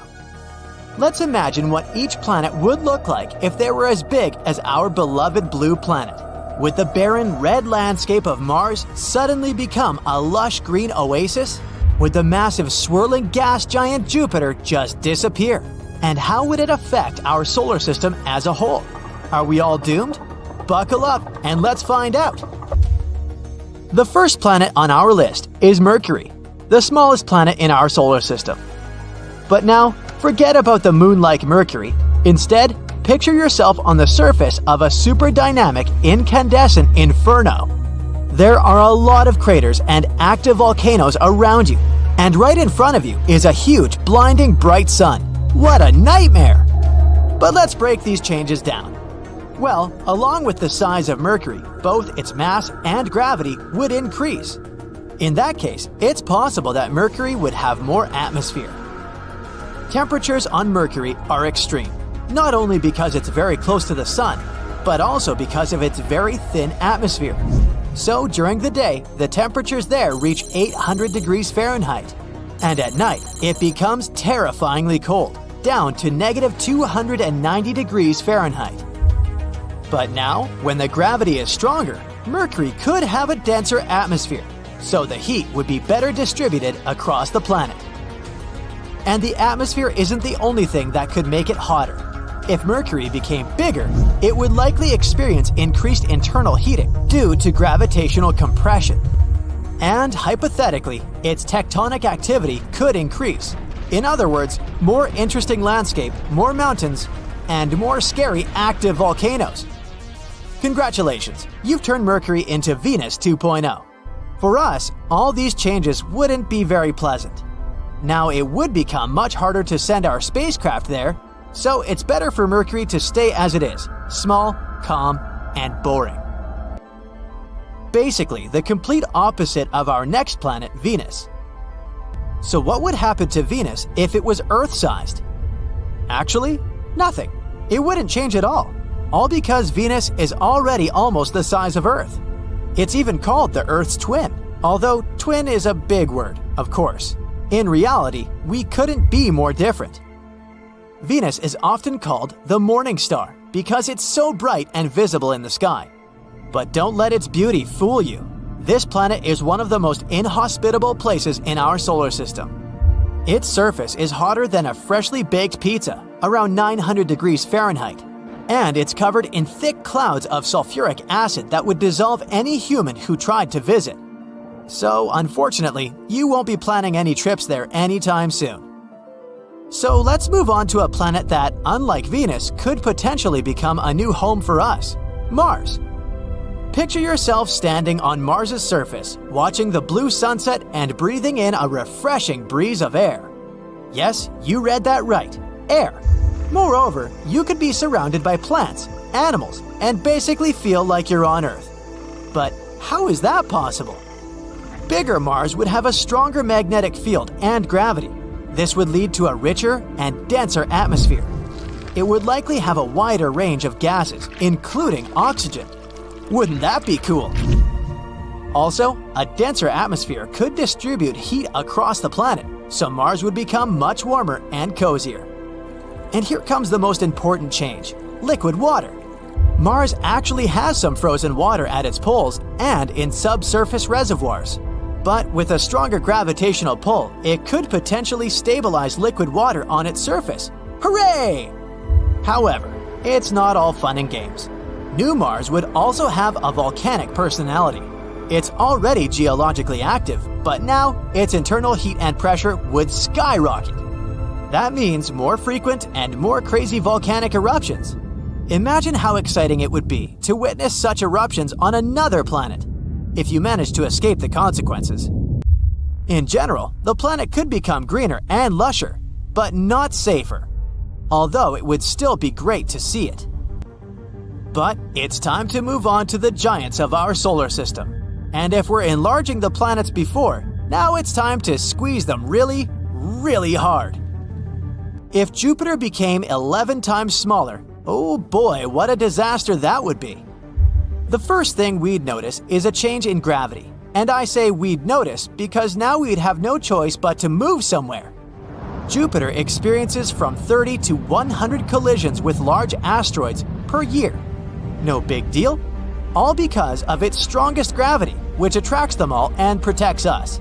But now our big protective brother has turned into a small baby. Say hi to a bunch of asteroids. Oh, and say bye-bye to Jupiter. This planet is known for its thick, swirling atmosphere. But with a weaker gravitational pull, Jupiter would probably have a hard time holding on to it. So over time, it would slowly escape into space, leaving behind a thin atmosphere composed mainly of nitrogen and oxygen. We'll also have to bid farewell to the iconic appearance of another giant, Saturn. The most noticeable difference would be the disappearance of its famous rings. Made up of small particles of ice and rock, the rings are a unique feature of Saturn. But with Earth's gravity, they would either fall onto the planet or scatter into space. Bummer. Saturn is also a gas giant, just like Jupiter. Its atmosphere is made up of mostly hydrogen and helium. But if it were Earth-sized, its gases would be compressed due to the increased gravity. This would make it much denser. That means Saturn's overall size and shape would change. Theoretically, if we squeeze Saturn hard, it could potentially become a brown dwarf. It's a type of failed star that lacks the mass to sustain nuclear fusion, but emits heat and light. So, Saturn could stop being a planet altogether. The weather on it would probably have changed too. All its crazy storms, such as the famous hexagonal storm at its North Pole, would have become weaker and calmer. The next giant is Uranus. Let's try to compress this poor fella. First off, the surface gravity on Uranus would be much weaker than it is now. Its atmosphere might also change. If Uranus was smaller, it could have a thinner atmosphere and different gases altogether. This planet is pretty chilly, with an average temperature of -353 degrees Fahrenheit. Ugh. But if it was the size of Earth, it might actually warm up a bit due to its reduced volume to surface area ratio. Don't get too excited though, it would still be way colder than the coldest spots on Earth. As you can see, gas giants don't easily go through all this shrinking, except perhaps one of them. Surprisingly, small Neptune would become much friendlier. For starters, it would probably be a rocky planet with a tiny atmosphere.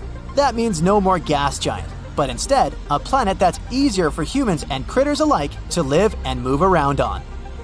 Speaking of movement, because of the smaller size, the gravity on this new Neptune would be almost the same as Earth's, making it a heck of a lot easier to walk and jump around. No more floating away into space. Now, the atmosphere of the original Neptune is so thick you could barely see your hand in front of your face. And the surface pressure is about 100 times that of Earth's atmosphere.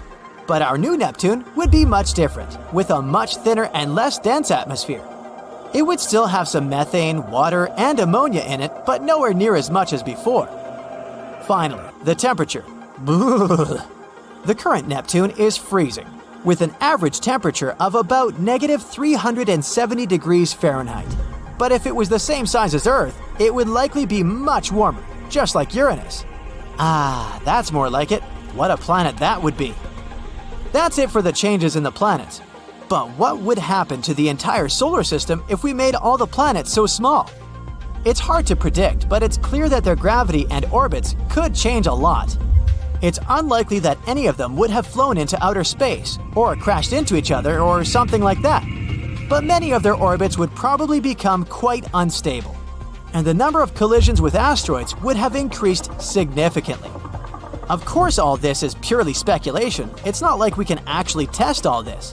But it's still a pretty interesting thought experiment, and it makes you appreciate just how unique and special our solar system really is. In a star system far, far away, to be more precise, 2,600 light years away, there's an exoplanet called Kepler 1658b. It's a gas giant that resembles our Jupiter. But what differentiates it from Jupiter is that this poor planet is doomed. It's spiraling toward its parent star, which will eventually end in a fiery collision. But the most interesting thing?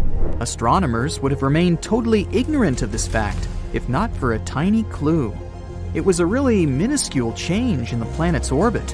It wouldn't have been noticed if astronomers hadn't compared more than a decade of data received by different telescopes. More precisely, scientists have been watching the exo-Jupiter pass between our planet and its parent star once every 2 weeks for the last 13 years. And they've noticed that the orbit of the planet is getting smaller and smaller. Every year, Kepler 1658b needs 131 milliseconds less to complete a lap around its star. If this tendency continues, the planet is bound to collide with its star in 2.5 million years. Even before this discovery, computer models predicted that some planets could meet their end by crashing into their stars.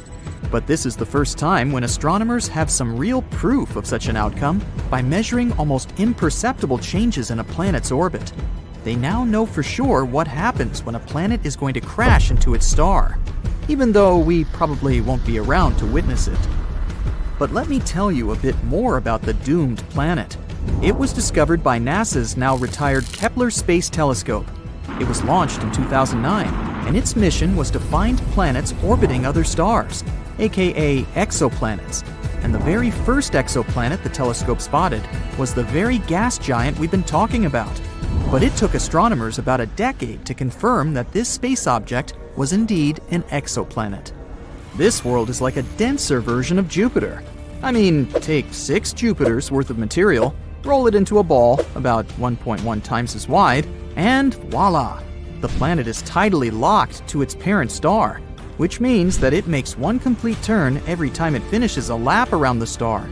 As a result, the same side of the gas giant is always facing the star. It's the same as what happens to the moon. Our natural satellite is tidally locked to Earth. That's why we only see half its surface. Now, what is making the exo-Jupiter fall into its star? The same process that is pushing the moon away from Earth. When a moon orbits a planet, or a planet orbits a star, their gravity forces interact and tug on the other's mass. That's what causes tides on Earth. This tugging releases some energy. It can make an object speed up and slow down. In the first case, a space body will move higher. In the second, it will start moving lower. And this is exactly what's happening to the gas giant. Its parent star is 1.5 times the mass of the Sun. So, no wonder its tidal forces are gradually slowing down the planet's movement, making it fall inward. This all sounds kind of tragic, but this potential collision is by far not the weirdest thing happening in space. Let's look at some others. For example, Betelgeuse, a red giant in the Orion constellation, started to dim in 2019.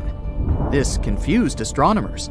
By that time, the star had already swollen to enormous proportions. If it was to replace our Sun, its outer surface would spread far beyond Jupiter's orbit. And then Betelgeuse became dimmer in the fall of 2019. This process continued through February 2020. The changes could be seen with the unaided eye. No wonder, the star's brightness had dipped by 2/3.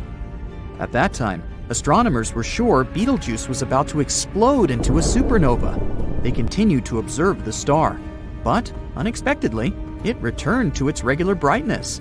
Thanks to the Hubble Space Telescope, scientists figured out that the star had ejected some of its material, and this partially blocked its light. How about cotton candy exoplanets? Those are particular planets outside of our solar system. Also called super puffs, they have the lowest density ever discovered. This gives them an airy, fluffy appearance. But despite looking like the most popular amusement park treat, such planets are enormous. Come to think of it, scientists often discover strange things in space. Some of them look like blurry blobs. But there's one type of these blobs that doesn't look like any other known space body. The odd radio circles are only visible in radio telescopes. They might be the remains of supernovae, but some astronomers go as far as to claim that they might be the throats of wormholes. Those are hypothetical tunnels between two very distant points in space. The Juno mission noticed something weird in the upper atmosphere of Jupiter. The unusual phenomenon was blue sprites and elves twirling above the planet's surface. These are two kinds of bright flashes of light that appear for short periods of time, mere milliseconds. They extend up and down toward the surface of the planet. On Earth, such flashes usually happen at the height of 60 miles above massive thunderstorms. Rogue planets don't orbit their stars, maybe because they don't have any. These free-floating space bodies travel across the universe and can end up literally anywhere. They're also pretty hard to find. Rogue planets produce only weak emissions, but not so long ago, astronomers spotted the smallest rogue planet in the Milky Way. It's smaller than Earth, but a bit bigger than Mars. Fast radio bursts are blindingly bright bursts of radio waves. They pack as much energy as our Sun produces in days, but last mere milliseconds. Most of these fast radio bursts come from far, far beyond the Milky Way. But recently, astronomers have detected some originating in our home galaxy, and their source is a magnetar just 30,000 light-years away from our planet. If it does exist, nuclear pasta is the strongest material in the entire universe. Formed from the leftovers of extinguished stars, this substance gets squeezed into spaghetti-like tangles of material. It can break, but only if you apply 10 billion times the pressure needed to shatter steel. Not so long ago, scientists discovered that one of the most massive stars in the neighborhood had just disappeared. It was a star 75 million light-years away from Earth. Normally, it'd be too far away for astronomers to clearly see individual stars, but only unless they're huge. And the star we're talking about was enormous. It was shining 2.5 million times brighter than the sun. For the last time, astronomers saw the star in 2011. They decided to examine it more closely several years later, but it was already too late. The star had vanished. Such massive stars usually go out in extremely bright supernovae, but astronomers noticed nothing like that in this case. There's a theory that the star collapsed into a black hole without triggering a supernova first. It does occur among stars approaching the end of their lives, but very, very rarely. There are black holes, and there might be mini black holes, even though their existence hasn't been proven yet. Unlike their massive siblings, hypothetical mini black holes could be really tiny, not bigger than an atom. Their mass can vary, but just one minuscule thing might have the mass of 1,000 sedans. One theory claims that tons of micro black holes could have been created right after the Big Bang and the beginning of the universe. Some scientists even go as far as to say that a couple of mini black holes pass through our planet every day. More than 7,000 light-years away from Earth, there is the Eagle Nebula, a young cluster of stars just 5.5 million years old. The Hubble Space Telescope managed to take an image of several dark silhouettes near the nebula's center. Those are the so-called pillars of creation, an active star-forming region. Look, how cool is that?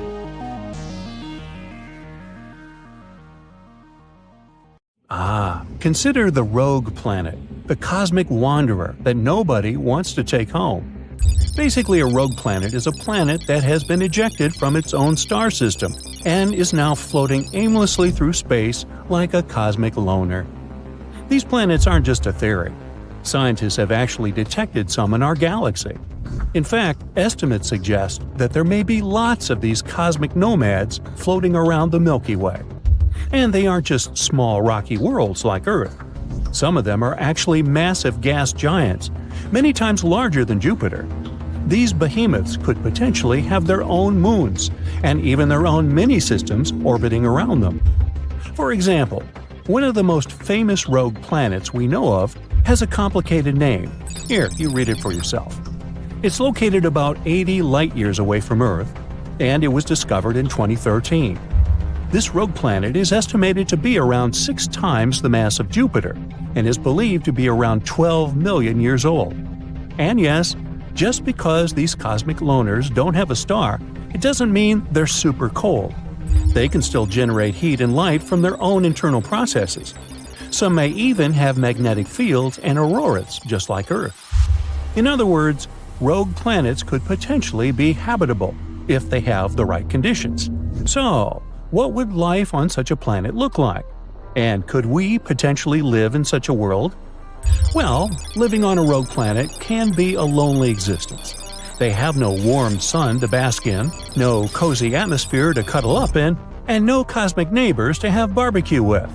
That's why we'd have to get creative. Let's start with the most obvious problem. We'd have a hard time without light and heat. So, how do we fix this? Well, we'd probably have to invest in some really fancy space heaters and wear fashionable super-warm spacesuits. Or we could invent a whole new way to generate electricity without relying on solar power. For example, how about using geothermal energy? Now that's hot stuff. Each planet has an internal source of heat. Without it, they would all be nothing more than cold, lifeless rocks floating through space. This internal heat can be harnessed and used to power everything, from homes to factories to spaceships. It's like having a hot tub big enough to power an entire city. And that city, most likely, will be located underground, closer to the heat source. And as for light, well, we'd probably have to build some really bright flashlights. Or maybe even learn to genetically engineer some bioluminescent organisms to light up our homes. Just imagine, space is overgrown with neon mushrooms and plants. By the way, speaking of plants, plant life would be pretty hard to come by without a star. So what would we eat? Well, we could use the same geothermal vents that we talked about, or some chemical reactions to sustain ourselves. And hey, maybe we'd develop a taste for sulfur-rich foods, or we'd start fermenting our own drinks from the bubbling volcanic mud. Yum! But besides food, we'd have a more important problem. Living on a rogue planet would be breathtaking, literally. We'd have no air. You see, not all rogue planets have good, stable atmospheres. It all depends on their size, composition, and other things. But even if our new home does have an atmosphere, it may be incredibly thin and unstable. We'd have no pretty blue skies or dramatic sunsets to admire. Instead, we'd be staring out into the infinite void of space, where the stars would be brighter than ever before. And forget about weather patterns. Without an atmosphere to create them, we'd have no rain, no snow, and no thunderstorms.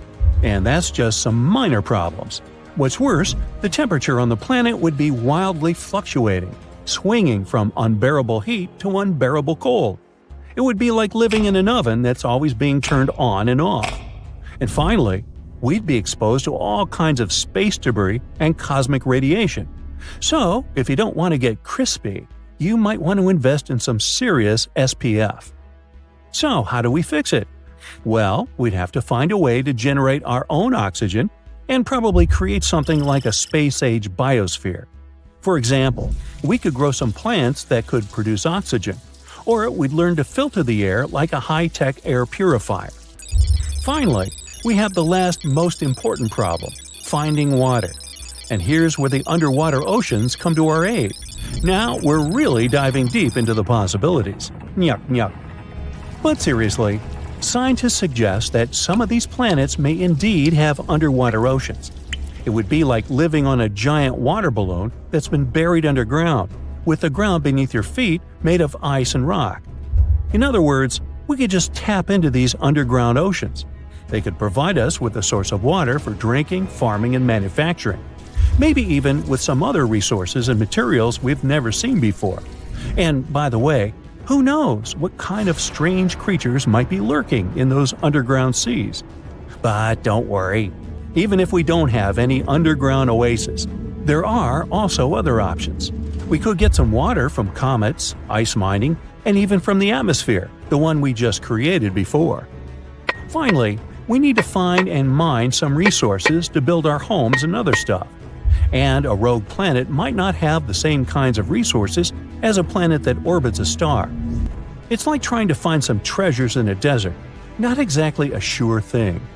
We may have to rely on resources from nearby asteroids and things like that. And if we want to extract resources from the planet itself, we might need to drill down through miles of ice and rock. But hey, if you're up for the challenge, there'll always be a chance you'll strike it rich on a rogue planet. And who knows, maybe you'll discover some new resources that are even more valuable than gold or diamonds. Great! Looks like we've solved the most important problems. Now, there may be other small difficulties. For example, we'd also have to deal with some seriously long days and nights, depending on how fast our planet was rotating. And we wouldn't have a normal, regular day-night cycle. The rotation of our planet could be wildly unpredictable. Maybe we'd have weeks-long nights, followed by weeks-long days, which could really mess with our sleep schedules. We might have to develop some really strong coffee to keep us going through those long, dark nights. But, hypothetically, we can adapt to all these things and overcome all the challenges. And now, finally, welcome to the rogue planet, where the sun never rises, but the adventures never end. Thanks to our advanced technology, we've managed to create a comfortable and habitable environment in this once barren world. The sky above us is now a beautiful shade of blue, filled with fluffy white clouds and the occasional flock of flying creatures. Don't ask. As we venture out from our underground habitats, we're greeted by a world that's full of surprises. Strange plants and animals have adapted to the unique conditions of this planet, some with bioluminescent features that glow in the dark. And be careful if you want to go swimming in the underground ocean. They might be home to some bizarre creatures who want to feast on, well, we'll come back to that. Maybe. As you can see, we've created sprawling cities and thriving communities, powered by the planet's geothermal energy. We also created a bunch of artificial light sources that keep things bright throughout the dark, chilly nights. Of course, we still have some problems with navigation and timekeeping, but things aren't as dull as they used to be, are they? Overall, living on a rogue planet would definitely have its challenges, but it could also be a pretty exciting way to experience the universe. And who knows? Maybe someday we'll find such a planet and actually turn it into a bustling intergalactic metropolis someday. But until then, let's enjoy and tidy up our dear Earth. You know what? 8 out of 10 people worldwide can't see the Milky Way anymore. And in just 100 years, it might turn into a forgotten tale from the past. It's not that the galaxy is disappearing, but that the cosmos is fading from view. Back in our grandparents' day, they could look up and see this vibrant tapestry of stars. But nowadays, we're lucky if we can even count them on one hand. This has nothing to do with nature. It's all because of the creeping threat of something called light pollution. Next time you walk around a big city after dark, take a moment to notice the large number of street lights, neon billboards, and office buildings shining all night long. Those endless city lights create an artificial brightness that competes with the natural glow of the stars. This is light pollution, and it's getting worse. Every year, Earth gets 10% brighter. That means if someone is born today in an area where you can typically see around 250 stars, when they reach 18, they'll only be able to see about 100 of them. Unfortunately, that's already a problem in big cities, where looking up at the stars is becoming something that you can only do in planetariums. It's gotten to a point where, during an earthquake that knocked out the power in Los Angeles in the 90s, many residents called emergency centers to report a massive silvery cloud in the night sky. But what they were actually seeing, perhaps for the first time, was the Milky Way. When you look at Earth from space, you can see vast areas of North America, Europe, the Middle East, and Asia all lit up. Singapore, Qatar, and Kuwait are some of the most light-polluted countries. On the flip side, remote places like Siberia, the Sahara, and the Amazon rainforest are in total darkness. Light pollution shows up in many forms. First, there is glare, like when you're driving and those bright lights literally make your eyes hurt, leaving you very uncomfortable. Then there is clutter, like Times Square with its crazy mishmash of different bright lights all over the place. Light trespass is when light sneaks into places it shouldn't, like a streetlight shining right into your bedroom. And finally, there is over-illumination, which is just using way too much artificial light for no good reason, like keeping all the office lights on throughout the night when no one is even there. All these forms of light pollution aren't just stealing the beauty of the night sky. They're also interfering with astronomical studies. When we rely too heavily on artificial lights, it messes up the work of Earth-based telescopes. And when that equipment can't do their job properly, we end up needing even more expensive space telescopes like Hubble and James Webb. And let's face it, that costs us billions. Turning night into day actually affects all of us, not just astronomers. Nighttime light messes with our sleep schedule and our body's internal clock. This clock keeps things like brain activity, hormone levels, and cell functions on track. So when it's disrupted, it can lead to serious issues like depression, insomnia, heart problems, or worse. One key process that gets messed up is the production of melatonin, a hormone that kicks in when it's dark. Too much light at night lowers melatonin levels, leading to stress, anxiety, headaches, and sleep deprivation. Blue light is the main villain here. You might think that turning on night mode and getting that orange glow on your phone screen is enough, but it's not. Blue light is also present in LED bulbs, the kind we use at home and in city lighting, because they're cheap and energy efficient. My point is that blue light is basically everywhere, and it's a real challenge to avoid it completely. This is also a big part of why we're not entirely sure how bad light pollution is nowadays. I mean, some statistics suggest that this issue increased by 49% over 25 years, up to 2017. But the real figure may be even higher. The thing is, blue light has shorter wavelengths, and the satellites we depend on today struggle to detect it accurately, meaning they don't quite capture the full extent of the light pollution caused by LED lights. Animals are lost and confused too. Their sleep patterns are also affected. A study from Germany revealed that blackbirds in urban areas are getting active much earlier than those in natural habitats. They wake up and start singing up to 5 hours sooner than their country cousins. Migration behaviors are messed up, especially for birds like sparrows and thrushes who travel at night. You see, they rely on the moon and stars as their internal GPS. So you can imagine how disoriented they get when they spot something like Las Vegas's massive sphere, lit up by 1.2 million LED bulbs. The intense brightness hides stars and disrupts their navigation across thousands of miles and continents. And it's not just that. Artificial lighting is unfortunately causing more birds to crash into skyscrapers and high-rise buildings. Insects, like mosquitoes, are also affected by light pollution. Yep, they're kind of gross, so it might not bug you if they're attracted to artificial lights and meet their fate. But remember, they're a crucial food source for many animals, like bats or frogs, so disrupting their populations could throw off entire food chains. Nighttime lights are causing problems underwater as well.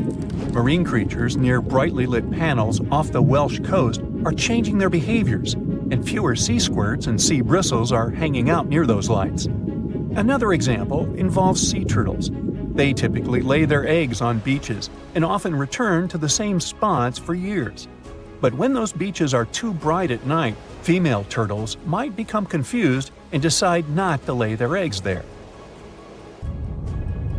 Now, do we really need all this light? It's hard to say. Some people might feel safer at night, while others think the opposite. You see, it's usually the glare that messes up our sight. Here's an example. If there's a super bright lamp blocking our view, say at a gate, we can't see anything but the light. But check this out. If we partially cover the light with our hands, suddenly we can spot an intruder. Wow. What I mean is that more lamps don't always mean more safety. It's all about using them the right way, and doing things like dimming lights can actually enhance security. Plus, it could save you some cash. Speaking of which, light waste has a pretty big impact on the economy. Take a Cobra Head streetlight, for instance. The light projected directly by it is only 30% of the total light it emits. In the US alone, roughly 1/3 of the light at night goes to waste, and that adds up to a staggering annual cost of $2.2 billion. Electric lights aren't all bad, of course. They have done some good stuff for us, like making our days longer so we can get more done and have some fun after work. But we can totally minimize this issue. Turning off all the lights would be awesome, but let's be real, that is very difficult, if not impossible these days. So, what can we do? Get those fancy controls like dimmers, timers, and motion sensors to make sure our lights are super efficient. Go for warmer colored lamps instead of those harsh blue ones. Oh, and consider using fully shielded light fixtures, like those cool vintage table lamps. They direct the light down where you need it, so you don't get that annoying glare or light scattering everywhere. Plus, when you cut down on wasted light, you're not just helping out the planet, you're also saving some cash on your electric bill. Talk about a win-win. Hey, look at this blazing monster. It's a white dwarf. These stars are known for gobbling up passing objects, and one day, these objects might be the planets of our own solar system. According to a new study, parts of the solar system will be pulled into a white dwarf star, crushed up, and eventually ground into a fine dust like coffee beans in a blade grinder. Hey, you like that analogy? Now, white dwarfs are a final stage of a star's life. It's a small but very dense star that's typically the size of a planet. the result of a low-mass star exhausting all the nuclear fuel in its center and losing its outer layers as a planetary nebula. When our sun turns into a white dwarf, and it is bound to happen sometime, it'll destroy the asteroids and moons around Mars and Jupiter. They will be pulverized by its gravity. Earth, though, will be swallowed up even before the sun turns into a white dwarf. But it won't happen for another 6 billion years. Researchers working on this topic have come to such conclusions by observing what happened to space bodies, asteroids, moons, and planets that were passing close to 3 white dwarfs. For 17 years, they observed and analyzed transits. That's when the brightness of a white dwarf dips because of an object in a stable orbit passing in front of it. In the case of white dwarfs, we can predict such transits and use them to study the stars themselves and celestial objects passing by them. So, when something gets too close to a white dwarf star, the star's immense gravity rips it into smaller and smaller pieces of debris. The team also found out that transits of such debris are chaotic. Plus, this debris is oddly shaped, which means that it is being devoured further. The first white dwarf used for studying the transit process, this here guy, seems steady and well-behaved over the last few years. Well, until scientists found some evidence of a massive catastrophic event that occurred in 2010 or so. The next star dims irregularly every couple of months before brightening again. And the third dwarf star used to behave close to theoretical predictions. It had transits that varied in number, shapes, and depths. But the latest study has shown that the transits are now completely gone. And this indicates the unpredicted nature of transits. One minute you see them, the next, poof. The reason might be the chaotic environment they have to exist in. As for our own solar system and our planet in general, its fate looks pretty sad. Earth will be swallowed by the expanding sun even before our star turns into a white dwarf. As for the rest of the solar system, located further from the sun, some of the asteroids between Mars and Jupiter, as well as some of Jupiter's moons, will be destroyed later. Oh well, they're likely to get dislodged and travel too close to the white dwarf. Now, at the same time, astronomers aren't 100% sure that it's exactly what will happen with our solar system. So I guess we'll just have to wait and see, for like 6 billion years. Speaking of white dwarfs, scientists have recently found one that has a bizarre metallic scar on its surface. This blemish could have formed after the star ripped up and ate a tiny planet orbiting it. White dwarfs with traces of metal in their atmospheres aren't rare. These traces are left by planets falling into stars, affected by their gravity. Experts have long thought that such metal should be distributed evenly across the surface of such polluted white dwarfs. But a new study has discovered a white dwarf with a weird concentrated patch of metal. This star was monitored over a period of 2 months with the help of the Very Large Telescope in Chile. The researchers found an opaque patch of metal. It was located over one of the star's magnetic poles and blocked some of the star's light as it rotated. Based on this position, astronomers concluded that the material could have been funneled into the star by its powerful magnetic field. This process is similar to one causing auroras on Earth, where charged particles follow the magnetic field to the surface. Now, the planet destroyed by the white dwarf was most likely very small, around the same size as asteroid Vesta in our solar system, which is a mere 326 miles across. Its debris is now prominently displayed on the host star's surface. It makes it easier for researchers to examine what the planet's geochemistry was before it was devoured. Such a study might even turn out to be one of the best ways to observe small worlds beyond the solar system, even if such a world has already met its demise. There might be many more scarred stars like this one. The one in question was the first, but probably not the last. Even better, astronomers have already discovered 2 white dwarfs that seem to have similar scars. Making repeat observations of such stars might help us unearth, pardon the pun, no, I meant to do that, unearth even more secrets and make more discoveries. Another bizarre white dwarf discovered not long ago seems to have stopped cooling due to the formation of internal crystals.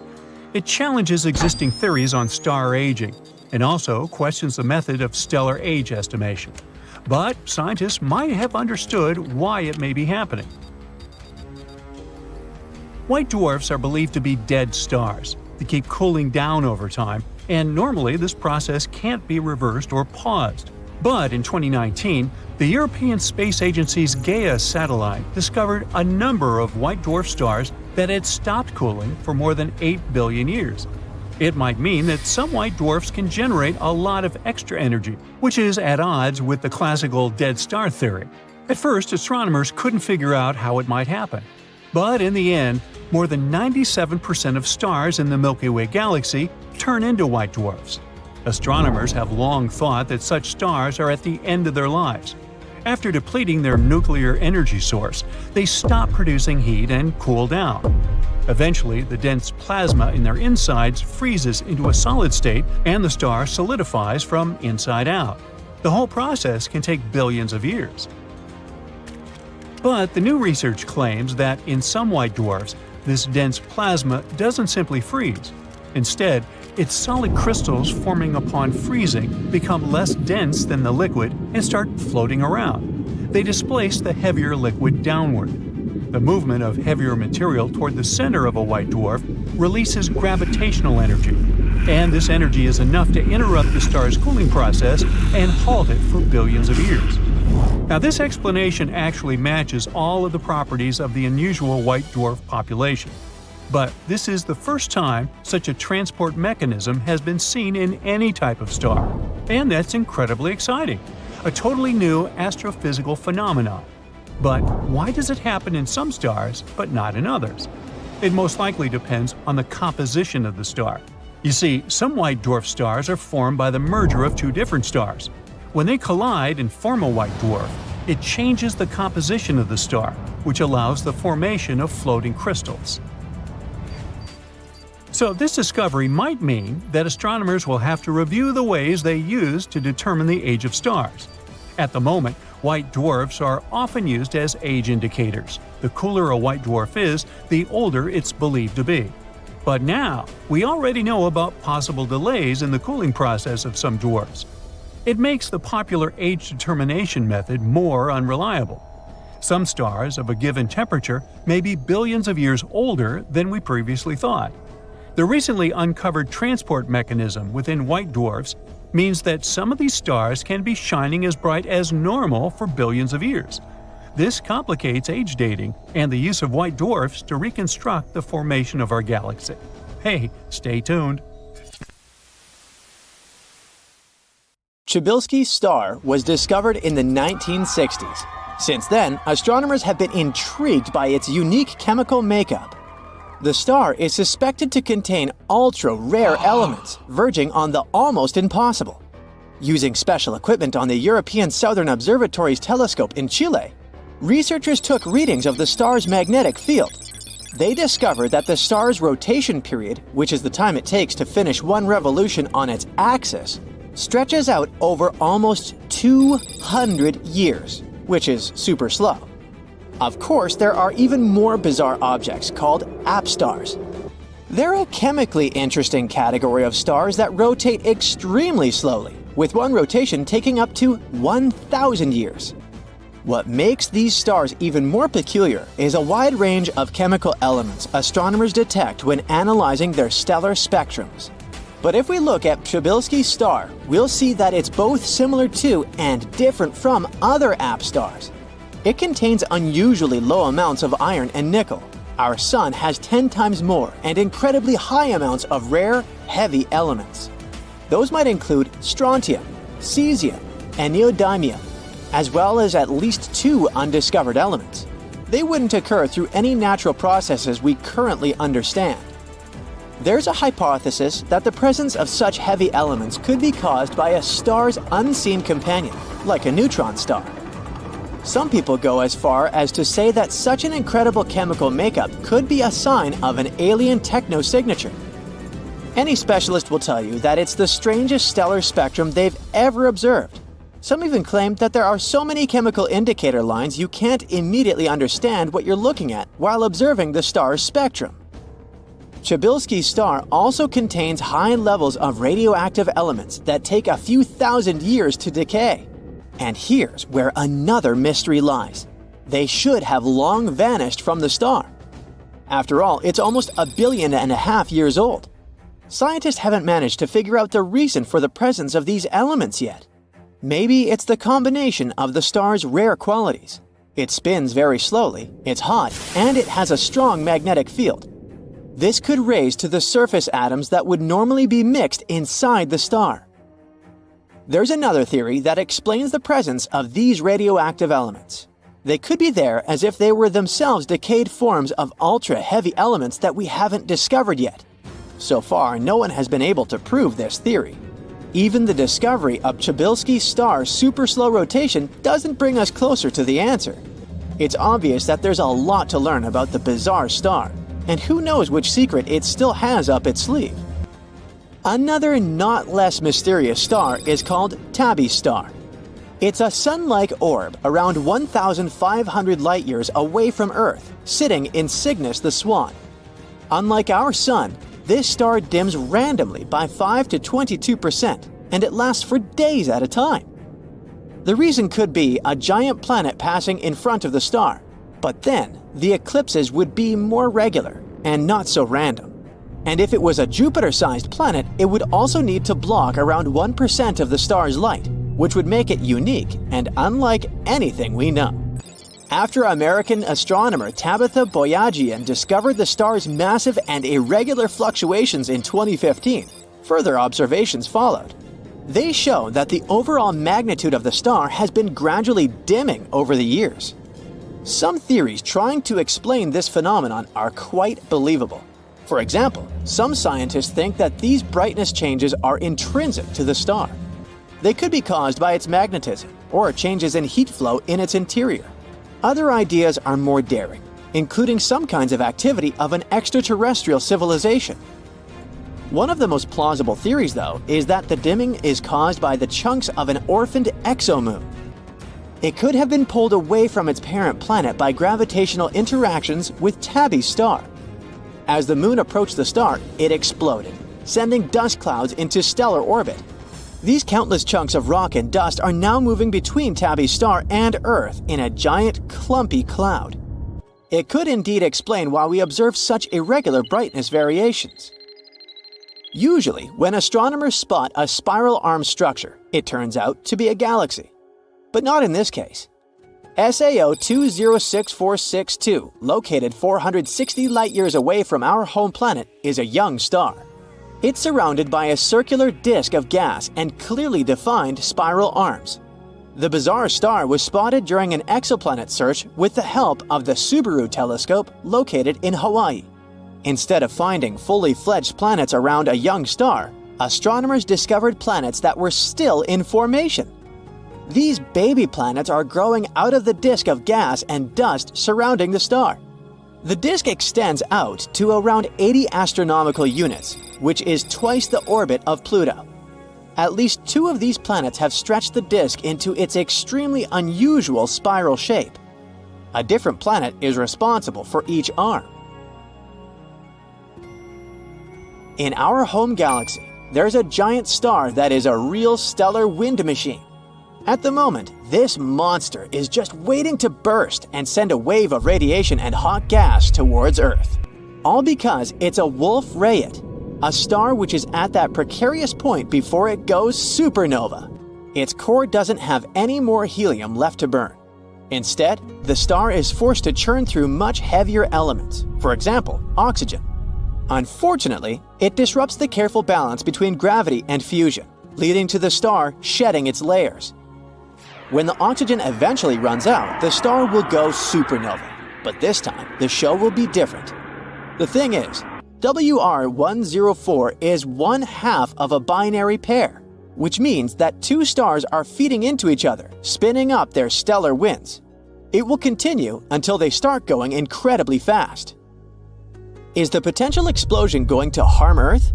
On the one hand, we're far away enough for even a directed supernova to not hurt our planet. At the same time, there's a threat of an extremely dangerous gamma-ray burst. Luckily for us, it takes a very specific and unlikely train of events for a Wolf-Rayet to produce a gamma-ray burst.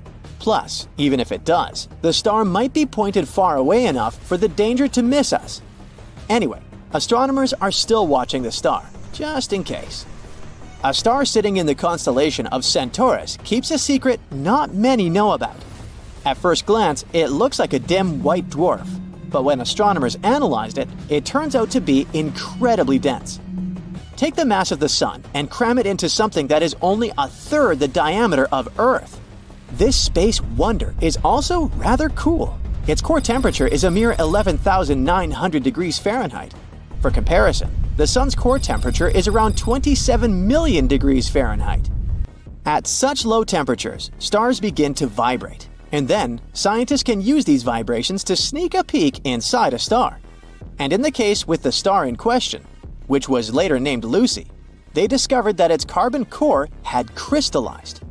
In other words, it formed a giant diamond 10 billion trillion carats in size. Since the discovery of Lucy, a few other crystallized stars have been spotted. Some of them have diamond hearts the size of our planet. The last bizarre star for today is called Vega, and it's squashed. The star's bulging waistline is caused by an extremely high spin rate. Vega rotates once every 12.5 hours. This pushes the material around its equator outward. It also leads to the phenomenon known as gravity darkening, when stellar material further from the center of the star experiences less gravity, which makes it cooler and darker. So when Vega faces Earth pole end on, it looks perfectly round. But the dark halo around its middle is a telltale sign of Vega's oblate shape. Most of those twinkling dots scattered across the night sky seem unreachable. But one of them is Betelgeuse, a star so enormous and nearby that you can see it with the naked eye. To find it, locate the first 3 big dots in the Orion's belt. A reddish star to the left is Betelgeuse. It's one of the brightest stars we can see from Earth, and it's just 640 light-years away. No big deal. Betelgeuse has a blue-white O-type star, which is one of the hottest types to exist. Betelgeuse was scorching hot, reaching temperatures of about 90,000 degrees Fahrenheit. Although that was back in the day, now it's an elderly star and it cooled down to just 5,800 degrees. You know, vacation weather. Blue-white stars are absolutely massive and burn incredibly bright because they have loads of hydrogen fuel. But they have a price to pay for this glory. They burn through their fuel super quickly. As they age, they transform into red giants. This is exactly what happened to Betelgeuse. It burned through its hydrogen and started burning helium instead. This caused its outer layers to puff up like a balloon, turning it into a red supergiant and making it one of the largest stars out there. Now it's stretching over 700 million miles in diameter. Now it's about 1,000 times bigger than our Sun. If Betelgeuse replaced it, it would swallow up Mercury, Venus, Earth, Mars, even Jupiter. And its atmosphere would almost reach Saturn. But something strange has been going on. Betelgeuse spinning way faster than it should for a star of its size. Huge stars like Betelgeuse are expected to rotate slowly, but it suddenly started spinning at a rate of about 3 miles per second. Thanks to powerful radio telescopes, Betelgeuse's orange-red surface can be seen in detail. That's how we learned that it often changes its brightness. Sometimes Betelgeuse shines super brightly and then gets very dim. This happens about every 400 days. And recently, a telescope called ALMA, which is made up of many antennas working together as one, showed that Betelgeuse's surface seems to be moving unevenly.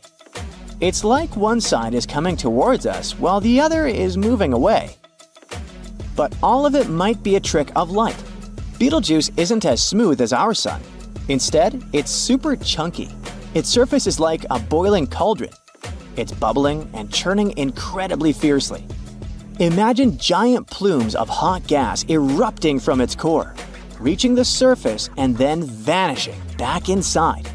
And these bubbles are bigger not only than the Sun, but Earth's entire orbit around the Sun. These bubbles also rise and fall super quickly, even faster than a spacecraft. and maybe this tricks our telescopes into seeing it spin faster than it really does. Some astronomers also think that Betelgeuse could have swallowed up another star, and this gave it a spin boost. But these are all just theories. Things got even more complicated when Betelgeuse dimmed once again, this time in a pretty unexpected way. What's interesting, it was discovered using a weather satellite. A regular telescope had a hard time seeing Betelgeuse clearly because of Earth's atmosphere. So they used a satellite that normally watches Earth's weather, but can also take pictures of space. As we mentioned, it usually brightens and dims about every 400 days. But recently, it suddenly dimmed by 2.5 times more than ever before. This event got the name the Great Dimming. The first theory said that Betelgeuse cooled down and sneezed out a bunch of material, creating a massive dust cloud. This cloud blocked the view of the star, making it look much fainter than usual. They also noticed something strange happening to that dust. It started behaving differently, which might be a sign that something deep inside the star was causing trouble. Betelgeuse's brightening and dimming cycle now happens faster in just 200 days instead of 400. And to add to the mystery, in the spring of 2023, it started shining even brighter than it normally does at its peak. Why is this frightening? Because Betelgeuse might be preparing for its grand finale, and this wouldn't be very good for Earth. We might be on the verge of a supernova. When massive stars like Betelgeuse run out of fuel in their cores, they start burning different elements like carbon, oxygen, and silicon. Eventually, they end up with iron in their cores. At that moment, everything changes. Adding helium to iron doesn't produce energy like other reactions do. Instead, it sucks up energy. This causes the star's core to collapse, leading to what's called a core collapse supernova. A spectacular, breathtaking show. Supernovas are so bright that they can outshine entire galaxies. But a Betelgeuse supernova would be special. Because it's relatively close to us, it would be so bright that we could see it even during the day. When it happens, Betelgeuse will shine as brightly as a full moon, but all that light will be concentrated in one point. For about 2 months, it will be so bright that you could read a book just from the light of the supernova, even if you turned off all the city lights and had a clear sky. The idea of witnessing Betelgeuse explode as a supernova is truly thrilling. After all, the last time a star went supernova in our galaxy was way back in the time of Johannes Kepler, more than 4 centuries ago. That event, known as the SN 1604 or Kepler supernova, dazzled the sky for weeks. But don't get too excited yet. We're not sure when exactly it'll happen. One study says that the star might be in its carbon-burning phase. If we're near the end of that stage, then Betelgeuse might blow up very soon, during the next tens of years. But it's nearly impossible to determine because during that last phase, the star barely changes at all. Even though Betelgeuse is close enough for us to study its surface, we can't peek inside its core to see what's really happening with it. We might as well be at the beginning of the carbon-burning phase, and in that case, we might have to wait 1,000 more years before that cool supernova. Another study says that Betelgeuse might have less than 300 years of fuel left in its core. They say that Betelgeuse is known to expand and contract regularly, and its pulsation pattern hints that Betelgeuse is much larger than we previously thought. This would suggest that the star is further along in its life cycle and closer to going supernova. Other guesses come from observations of similar stars. For example, a star called VYCMA in our galaxy is thought to be closer to going supernova than Betelgeuse, and it's been dimming steadily over the past century, unlike the relatively stable Betelgeuse. If Betelgeuse was about to go supernova, it would dim steadily and very quickly. Also, historical records suggest that about 2,000 years ago, people saw Betelgeuse as yellow, not red. If that's the case, then we might be in its early last days after all. In other words, we have no idea whether it will go supernova tomorrow or in 1,000 years. We just gotta wait and see. But let's say it goes supernova tomorrow. What happens to us then? The 1987 supernova in the Large Magellanic Cloud showed that the effects from the supernova might be so strong we can sense it even from very far distances. The Large Magellanic Cloud is almost 170,000 light-years away, and we still detected the radiation. It's kinda hard to say exactly what the danger zone is. A rough estimate could be around 100 light-years. Luckily, Betelgeuse won't pose any danger to humans. It's hundreds of light-years away, and its supernova won't influence us in any way. We'll be able to enjoy its supernova beauty without any harm. Saturn is not the only planet with rings. Neptune, Uranus, and Jupiter have them too. Check this out. Even though Neptune is so far, we still got the clearest view of its rings over the past 30 years. And check out good old Uranus. It comes with 2 sets of rings. The inner system consists of 9 rings that are mostly dark gray and pretty narrow. There are 2 outer rings. The outermost one is blue, like one of Saturn's rings, while the innermost one is reddish, just like some dusty rings you'd find in other spots in our solar system. Jupiter's not bad either. Its rings are made up of small dust particles and are so faint that we can only see them when they get lit by the sun or when we observe them directly in infrared light. There's an interesting story about how Jupiter got its rings. The dust the rings consist of formed when micrometeors, which are tiny pieces of rock and debris, hit the small moons around Jupiter. As expected, these impacts made a mess and threw up dust into space. Jupiter obviously saw its chance to get itself some nice rings, so it captured dust into its orbit. These particles of dust are really small because if the impacts were any bigger, gravity would pull the larger pieces back down to the surface of the moons. And these micrometeors keep hitting the moons and add more dust to these rings, so they always keep fresh and a bit new. Okay, cool story. But none of these planets have spectacular rings like Saturn. They're made up of small particles of ice, rock, and dust. And these pieces probably came from asteroids, comets, or moons that broke apart before they even got to Saturn because of its strong gravity.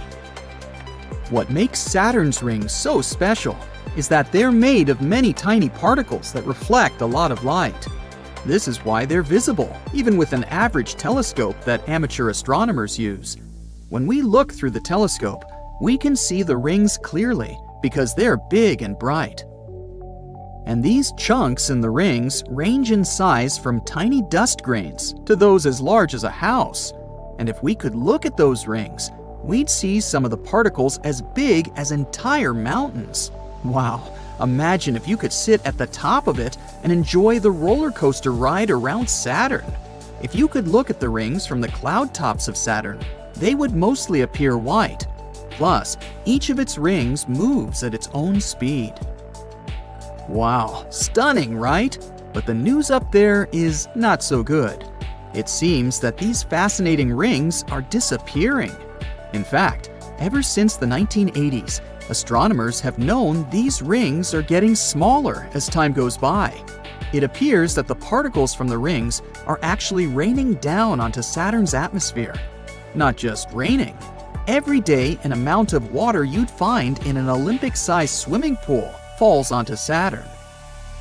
But scientists are still not quite sure how quickly these rings are disappearing and when they will be completely gone. And to see this, we have NASA's James Webb Space Telescope, JWST, and the Keck Observatory in Hawaii that will study Saturn over a long period of time.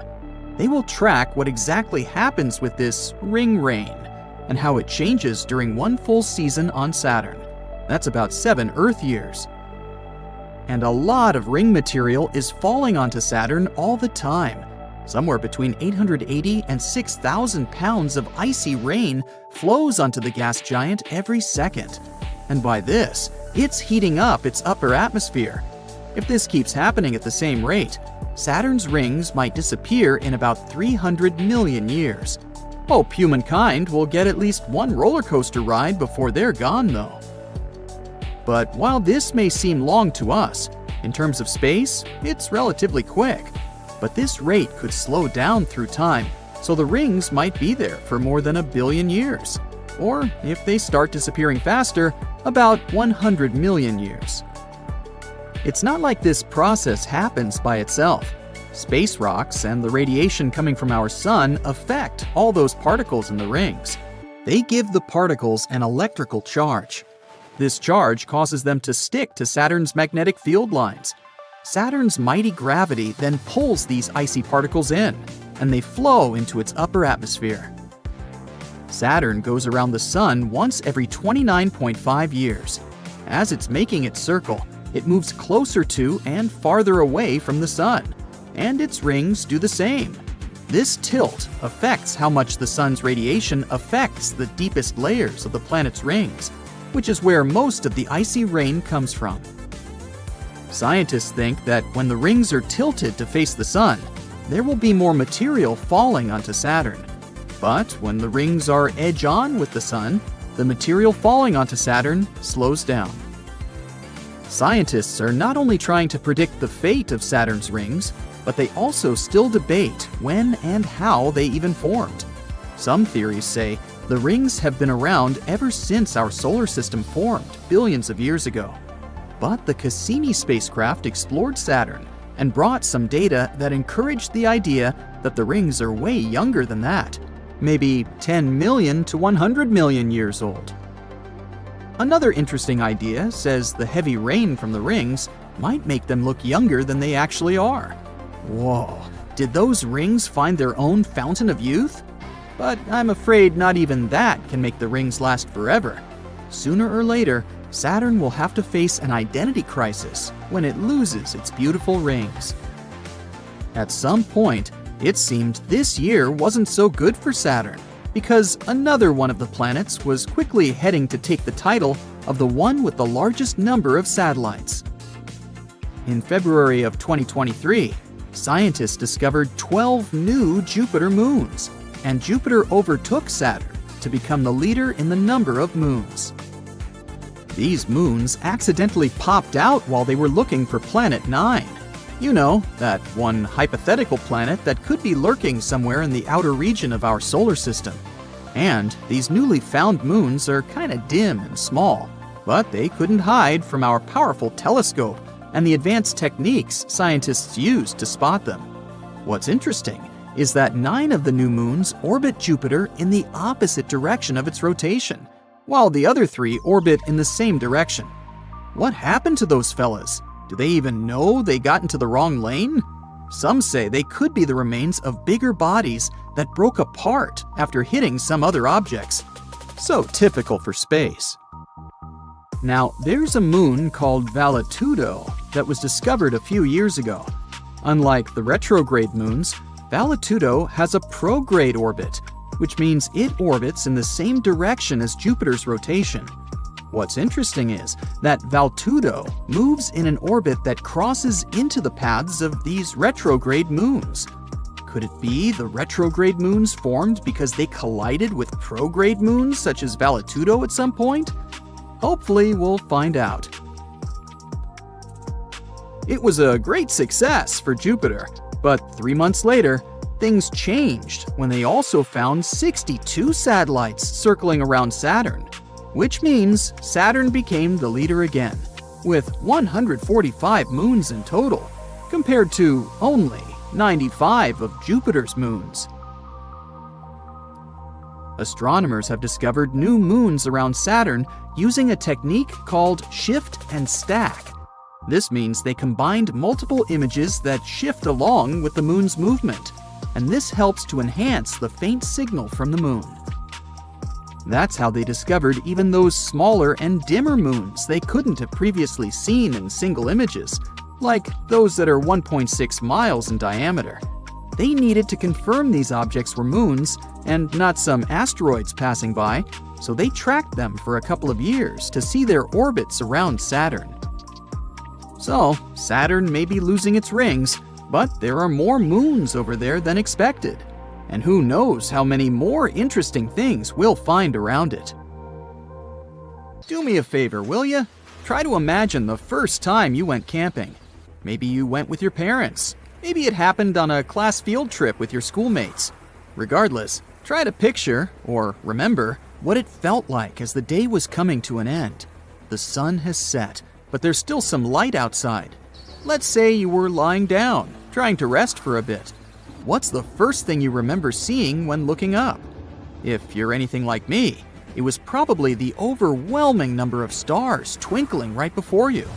These stars, most of which you can see without any fancy devices, are part of the Milky Way.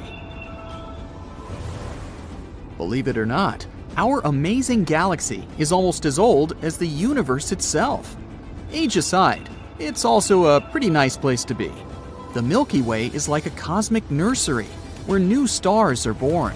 And let me tell you, it's home to some of the most fascinating places, at least from what we can see in pictures. Take the Mystic Mountain, an area in the Carina Nebula. Here, things are always splashing and full of energy. That's because of gas columns collapsing and creating crazy opposing jets that are thrown around like acrobats in a circus. It's like a signature move for stars being born, you know? And if you take a look at this awesome picture, you'll see the elements putting on a colorful show. Blue represents oxygen, green is for hydrogen and nitrogen, and red is the sizzling sulfur. Ready for our next stop on our ride through the Milky Way? Check out these huge, twisted clouds of interstellar dust and gas hanging out in the center of M16, also known as the Eagle Nebula. We've got ourselves the super cool Pillars of Creation, which are like towering columns where brand new stars like to hide and chill. Now, I know this ain't the first time the Hubble telescopes captured this epic sight, but trust me, this is the most mind-blowingly detailed image yet. The pillars are getting showered with crazy hot ultraviolet light from a bunch of young stars hanging just outside the frame. These stellar superstars are actually causing the towers of dust and gas to gradually get worn away by their gusty winds. Brace yourself for the numbers, too. These pillars of creation stretch out for about 4 to 5 light years. Yeah, it sounds big, but in the grand scheme of things, they're kind of like the cute little siblings of the larger Eagle Nebula, which spans a whopping 70 by 55 light years. The nebula was first spotted back in 1745 by an awesome Swiss astronomer, and it's about 7,000 light years away from our humble abode, in the constellation Serpens. Here's the quirky part though. As productive as it might sound, the Milky Way's star-forming activity is quite rare when compared to other galaxies. Astronomers have noticed that the pace at which stars are being born is actually dropping, and they're itching to figure out why. But before we can dive into this weird phenomenon, let's look at how stars come into existence in the first place. It's hard for us to know for sure from down here. What we can gather about a star's life cycle comes from looking at those within our local Milky Way. Stars are formed in colder clouds of gas and dust called nebulae. These areas are pretty common throughout most galaxies. These nebulae have low temperatures that are crucial for hydrogen gas to stick together. As the clump gathers more gas, it causes movement, which itself creates energy. When more gas collides with the already formed clump, all that energy transforms into heat. This keeps going until the temperature grows considerably, sparking the birth of a star. The most secure time of a star's life is also known as its main sequence. I'll spare you the chemistry lesson, but during this time, the star produces both heat and radiation. It's because of the radiation that there's pressure around a star, and it's also the reason for most of the light found in a certain galaxy. Now let's talk star sizes. The bigger the star, the faster it consumes its fuel. These massive stars shine the brightest, emitting high-energy UV light. On the other hand, Lower mass brighties live longer, despite not being as shiny as their larger siblings. There's a variety of star sizes in most galaxies we're able to see from down here. Some stars are 0.1% the size of the Sun, while others have 10 times its mass. Once a star finishes up its fuel, it welcomes its grand finale and transforms into a faded star. Stars about the same size as the Sun or smaller can no longer produce radiation at this stage. Gravity takes over, causing their matter to settle into a white dwarf. For bigger stars, the timeline changes a bit. They too collapse, but there's a lot more stuff burning, and it's also hotter in there. This collapse creates a stronger core. When all of the star's insides are done for, the outer layers collapse in a jiffy. It bounces off the core at nearly the speed of light. It's an impressive, explosive event called a supernova. The blown-out material becomes the basis for future stars. It also leaves behind a black hole. Now that we know a bit about a star's life, let's try to look at each generation, if you'd like. Stars don't just pop up constantly at the same rate. Currently, the universe is manufacturing only about 1/9 the number of stars compared to its star-forming glory days, which happened roughly 10 billion years ago. One study gave us a peek on the history of star forming. In writing it, 2 scientists teamed up to gather a ton of data about galaxies. They sorted these galaxies based on how far away they were. By doing this, they could track how the brightness of galaxies has changed over the universe's lifetime. Since stars give off most of a galaxy's light, they could use that brightness to figure out how many stars were forming using some fancy math. Their findings confirmed that star formation was pretty wimpy when the universe was young. But as gas started to gather in galaxies, boom! Star formation skyrocketed until about 10 to 11 billion years ago, when it hit its peak. After that, star formation took a nosedive. In today's observable universe, it's dropped a lot. That means around 50% of the stars we see today were born in the first 5 billion years post-Big Bang. A mere quarter formed in the last 6 billion years. So what's causing this cosmic shift? Well, scientists think it's all about that cold gas that stars need when they're born. When galaxies form, the gas gets concentrated inside, leading to a star formation extravaganza. But then, the gas is used up quickly as stars doze off. When supernovae come into play, they blast away that much-needed gas for future star making. Not to mention it also changes the chemistry of that gas. This crucial piece of information could be a starting point for the star-making decline we see today. Scientists are still not sure why this gas becomes useless. Galaxies are also pretty complex to begin with. There are all sorts of forces involved in maintaining their balance. For instance, when a supernova goes boom, the shock waves can sometimes cause turbulence and clumping of the gas, sparking the birth of new stars. But if the supernova is too wild, it can blast that same gas right out of the galaxy. With no gas left in the area, there's little to no chance a new star could form. Now, what does the future hold? Some scientists can't help but wonder what might happen if no new stars pop up.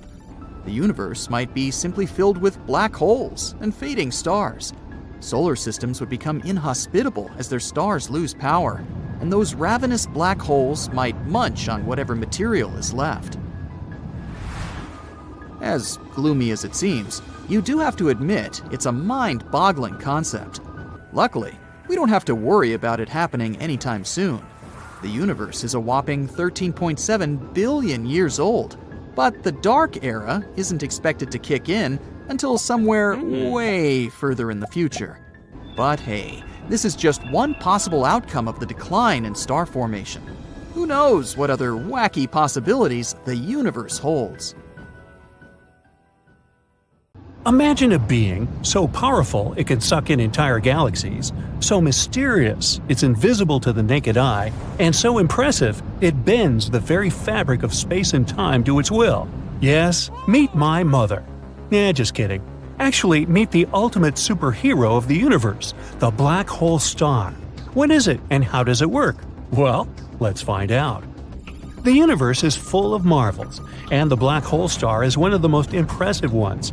It's a supermassive force that can bend the laws of physics and a true enigma for scientists to unravel. No wonder science fiction writers find them so captivating. A black hole star, also known as a quasi-star, is a hypothetical type of extremely massive and luminous star that may have existed early in the history of the galaxy. They're predicted to be as luminous as a small galaxy, but unlike modern stars, they weren't powered by nuclear fusion in their cores. A quasi-star's energy would come from material falling into a black hole at its core. And yes, just like a normal black hole, these stars have the power to suck in anything and everything that gets too close, including stars, dust, and even entire galaxies. But how is it possible that the star is born from a black hole? And what's more, how do they continue to coexist together? Well, first let's discuss how black holes are born in general. It all starts with a supermassive star, one that is at least a few times more massive than our own sun. This giant of a star burns bright and hot, shining with the light of 1,000,000 suns. But eventually, it runs out of fuel and its fate is sealed. As its lifespan comes to an end, it makes one final massive boom, a blast so powerful it can outshine an entire galaxy. This blast is called supernova. During this boom, the outer layers of the star fly away, while the core gets squished together by its own gravity. If the squished core is heavy enough, it can keep squishing until it becomes a black hole. And just like that, a black hole is born. Don't even try to put diapers on this thing. Now, this cosmic monster baby can continue to grow by swallowing up anything that comes too close, including stars, dust, and even entire galaxies. This is basically what's happening now in our universe with supermassive stars. But what about quasi-stars? The formation of a quasi-star could only happen early in the development of the universe, before hydrogen and helium were contaminated by heavier elements. And because of that, quasi-stars have one important feature. They are gigantic, so enormous that it's literally impossible to imagine. They may have been dwarfing even the largest known modern stars, like VY Canis Majoris and Stephenson 218. No wonder they're so scary. They were born from protostars, one of the first stars in the universe, the great-great-grandfathers of, everything. So now imagine a protostar so massive that its core collapses into a black hole, just like we described before. But the key difference is that in a regular supernova, the outer layers of the star are blown away by the energy released during the boom. Meanwhile, in a quasi-star, these outer layers are massive enough to absorb the energy without being blown away. What do we get in the end? A star with a black hole in its core that weighs from 1,000 to 10,000 solar masses.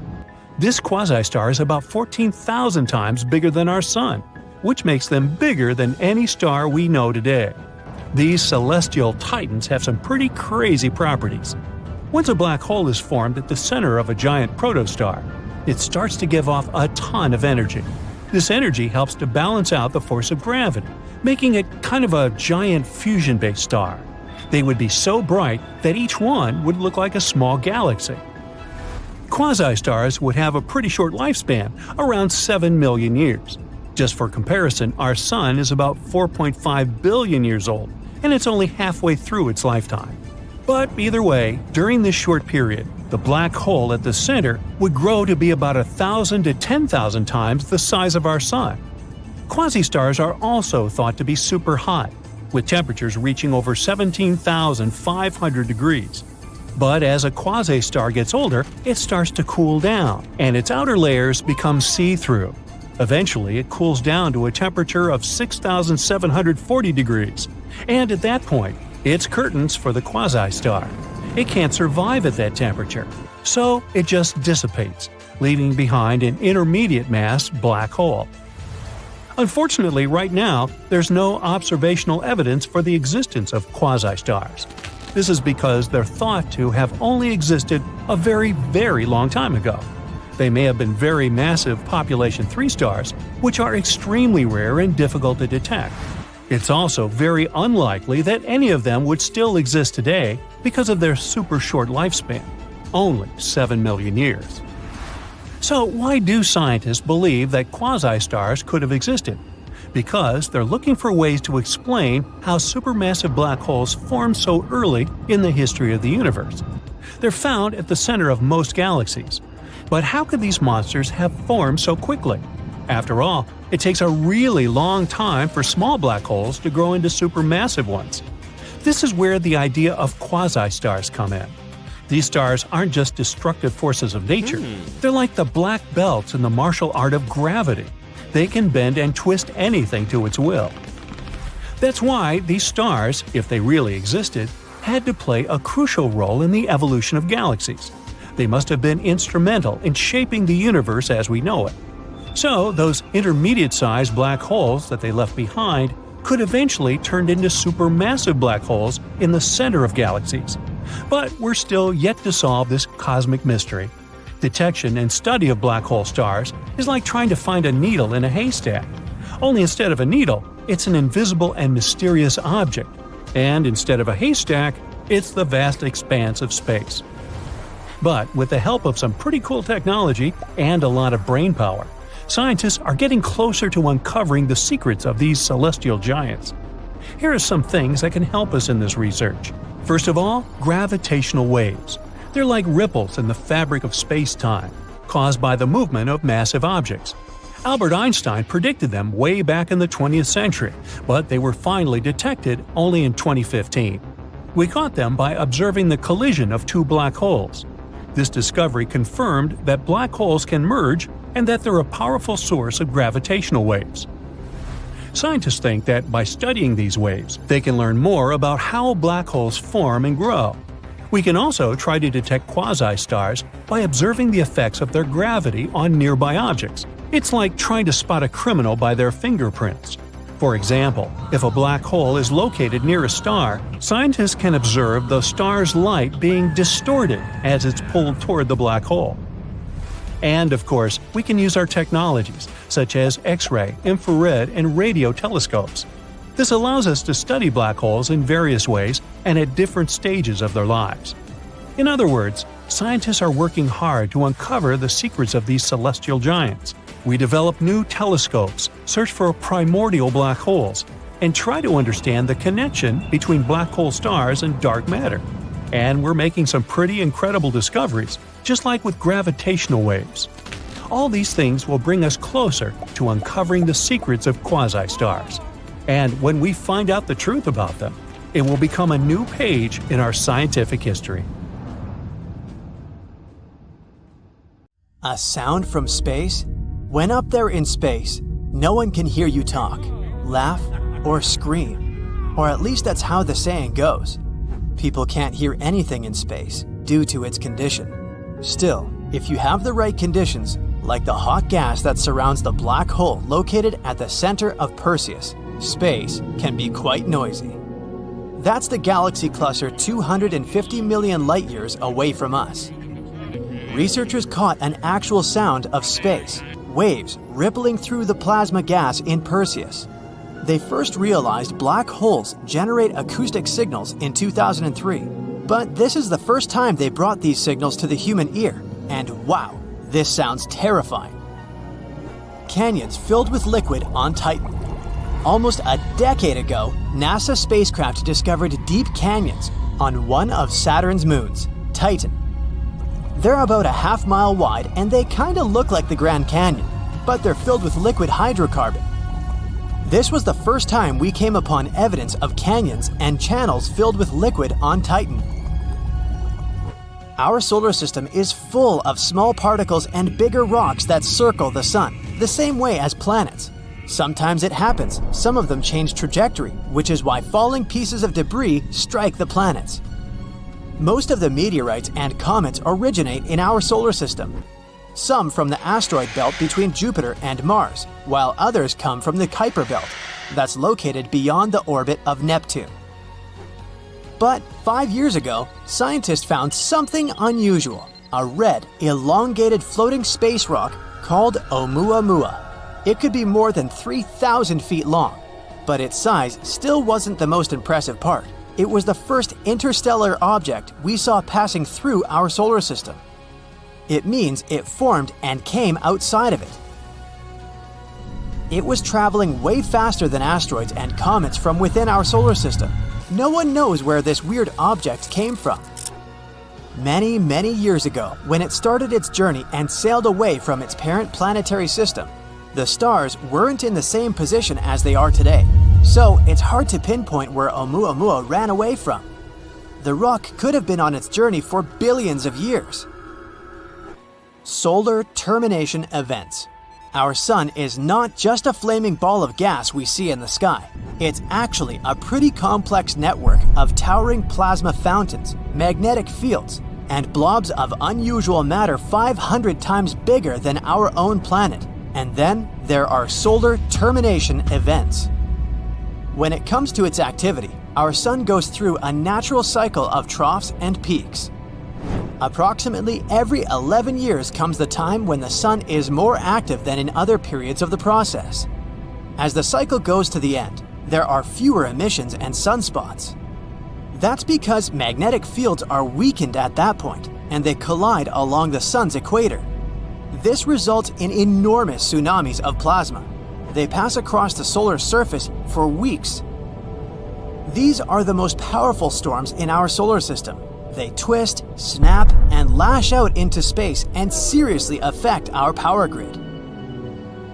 As they wake, large spots start to form on the sun, close to strong magnetic field lines. Usually, that's when the cycle begins all over again. No one still knows why exactly they form. Also, we're not sure if this only happens at the end of the cycle, and knowing more about this could help us prepare for raging solar storms better. Tsunamis on Mars. It appears the shorelines under the Martian surface formed because of two enormous tsunamis. Mars has something that's probably the longest landslide in our entire solar system. The rocks rolled down the mountain probably billions of years ago. They fell into the water and caused a gigantic wave that rushed across the Martian landscape. As the tsunami was getting bigger, the rocks scraped all along the solid ground beneath them, and these sandy waves left their prints on the shoreline, not so close to Olympus Mons. That means it's possible the waves traveled a couple of hundred miles. This supports the theory that Mars once had an ocean hidden below its dry desert surface. Sure, Oumuamua was cool because it was the first object we've seen coming from outside of our solar system. It's past us now, so it's not possible to study it anymore. But something else came from outside our solar system after Oumuamua. A comet called Borisov. It came with a tail over 100,000 miles long. Teams got the first images of Borisov in 2019. A bright white glow was surrounding it. And that was one of the first signs where scientists realized this comet wasn't from our solar system.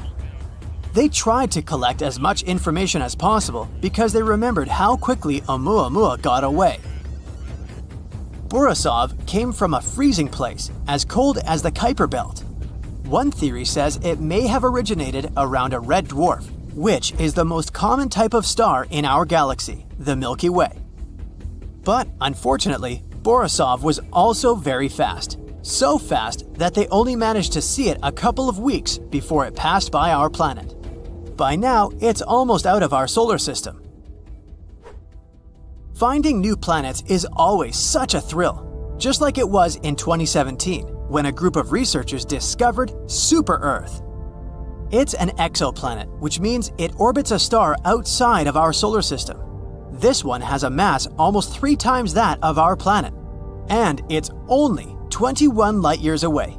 It orbits M dwarf star, and it manages to make a full circle in only 2 weeks. So that's how long the year is on this planet. It's closer to its star than Mercury is to our Sun. But M-dwarf stars are cooler than our Sun, so it's possible this planet still has water. Super-Earth is generally a term for planets that are lighter than ice giants such as Uranus and Neptune, yet more massive than Earth. They can be made of rock, gas, or even a combination of both. The one they discovered in 2017 is especially interesting because this type of planet can also hold some form of life. Leroy Chiao is an astronaut who commanded the International Space Station back in 2005. This one time, during his final spacewalk, some pretty unusual lights caught his eye. It looked like 5 lights flying near him. They were in the shape of a pyramid, since one light was a bit further ahead. Chiao immediately called one of the crew members who was also out there at the same time, taking a spacewalk. He asked his colleague if he saw the flying objects, but apparently he didn't. Researchers were intrigued by this story, so they examined satellite images to see if that was the thing Chiao saw. One of the options was that Chiao had seen fishing boats off the coast of South America. With bright lights, they wanted to attract squid. But since it was twilight time, the rotation of our planet may have made them appear to fly by. Neutron stars slamming into each other. After a massive star comes to its end in a strong supernova explosion, its core falls apart. Then it forms the densest form of matter we know about in the whole universe, called a neutron star.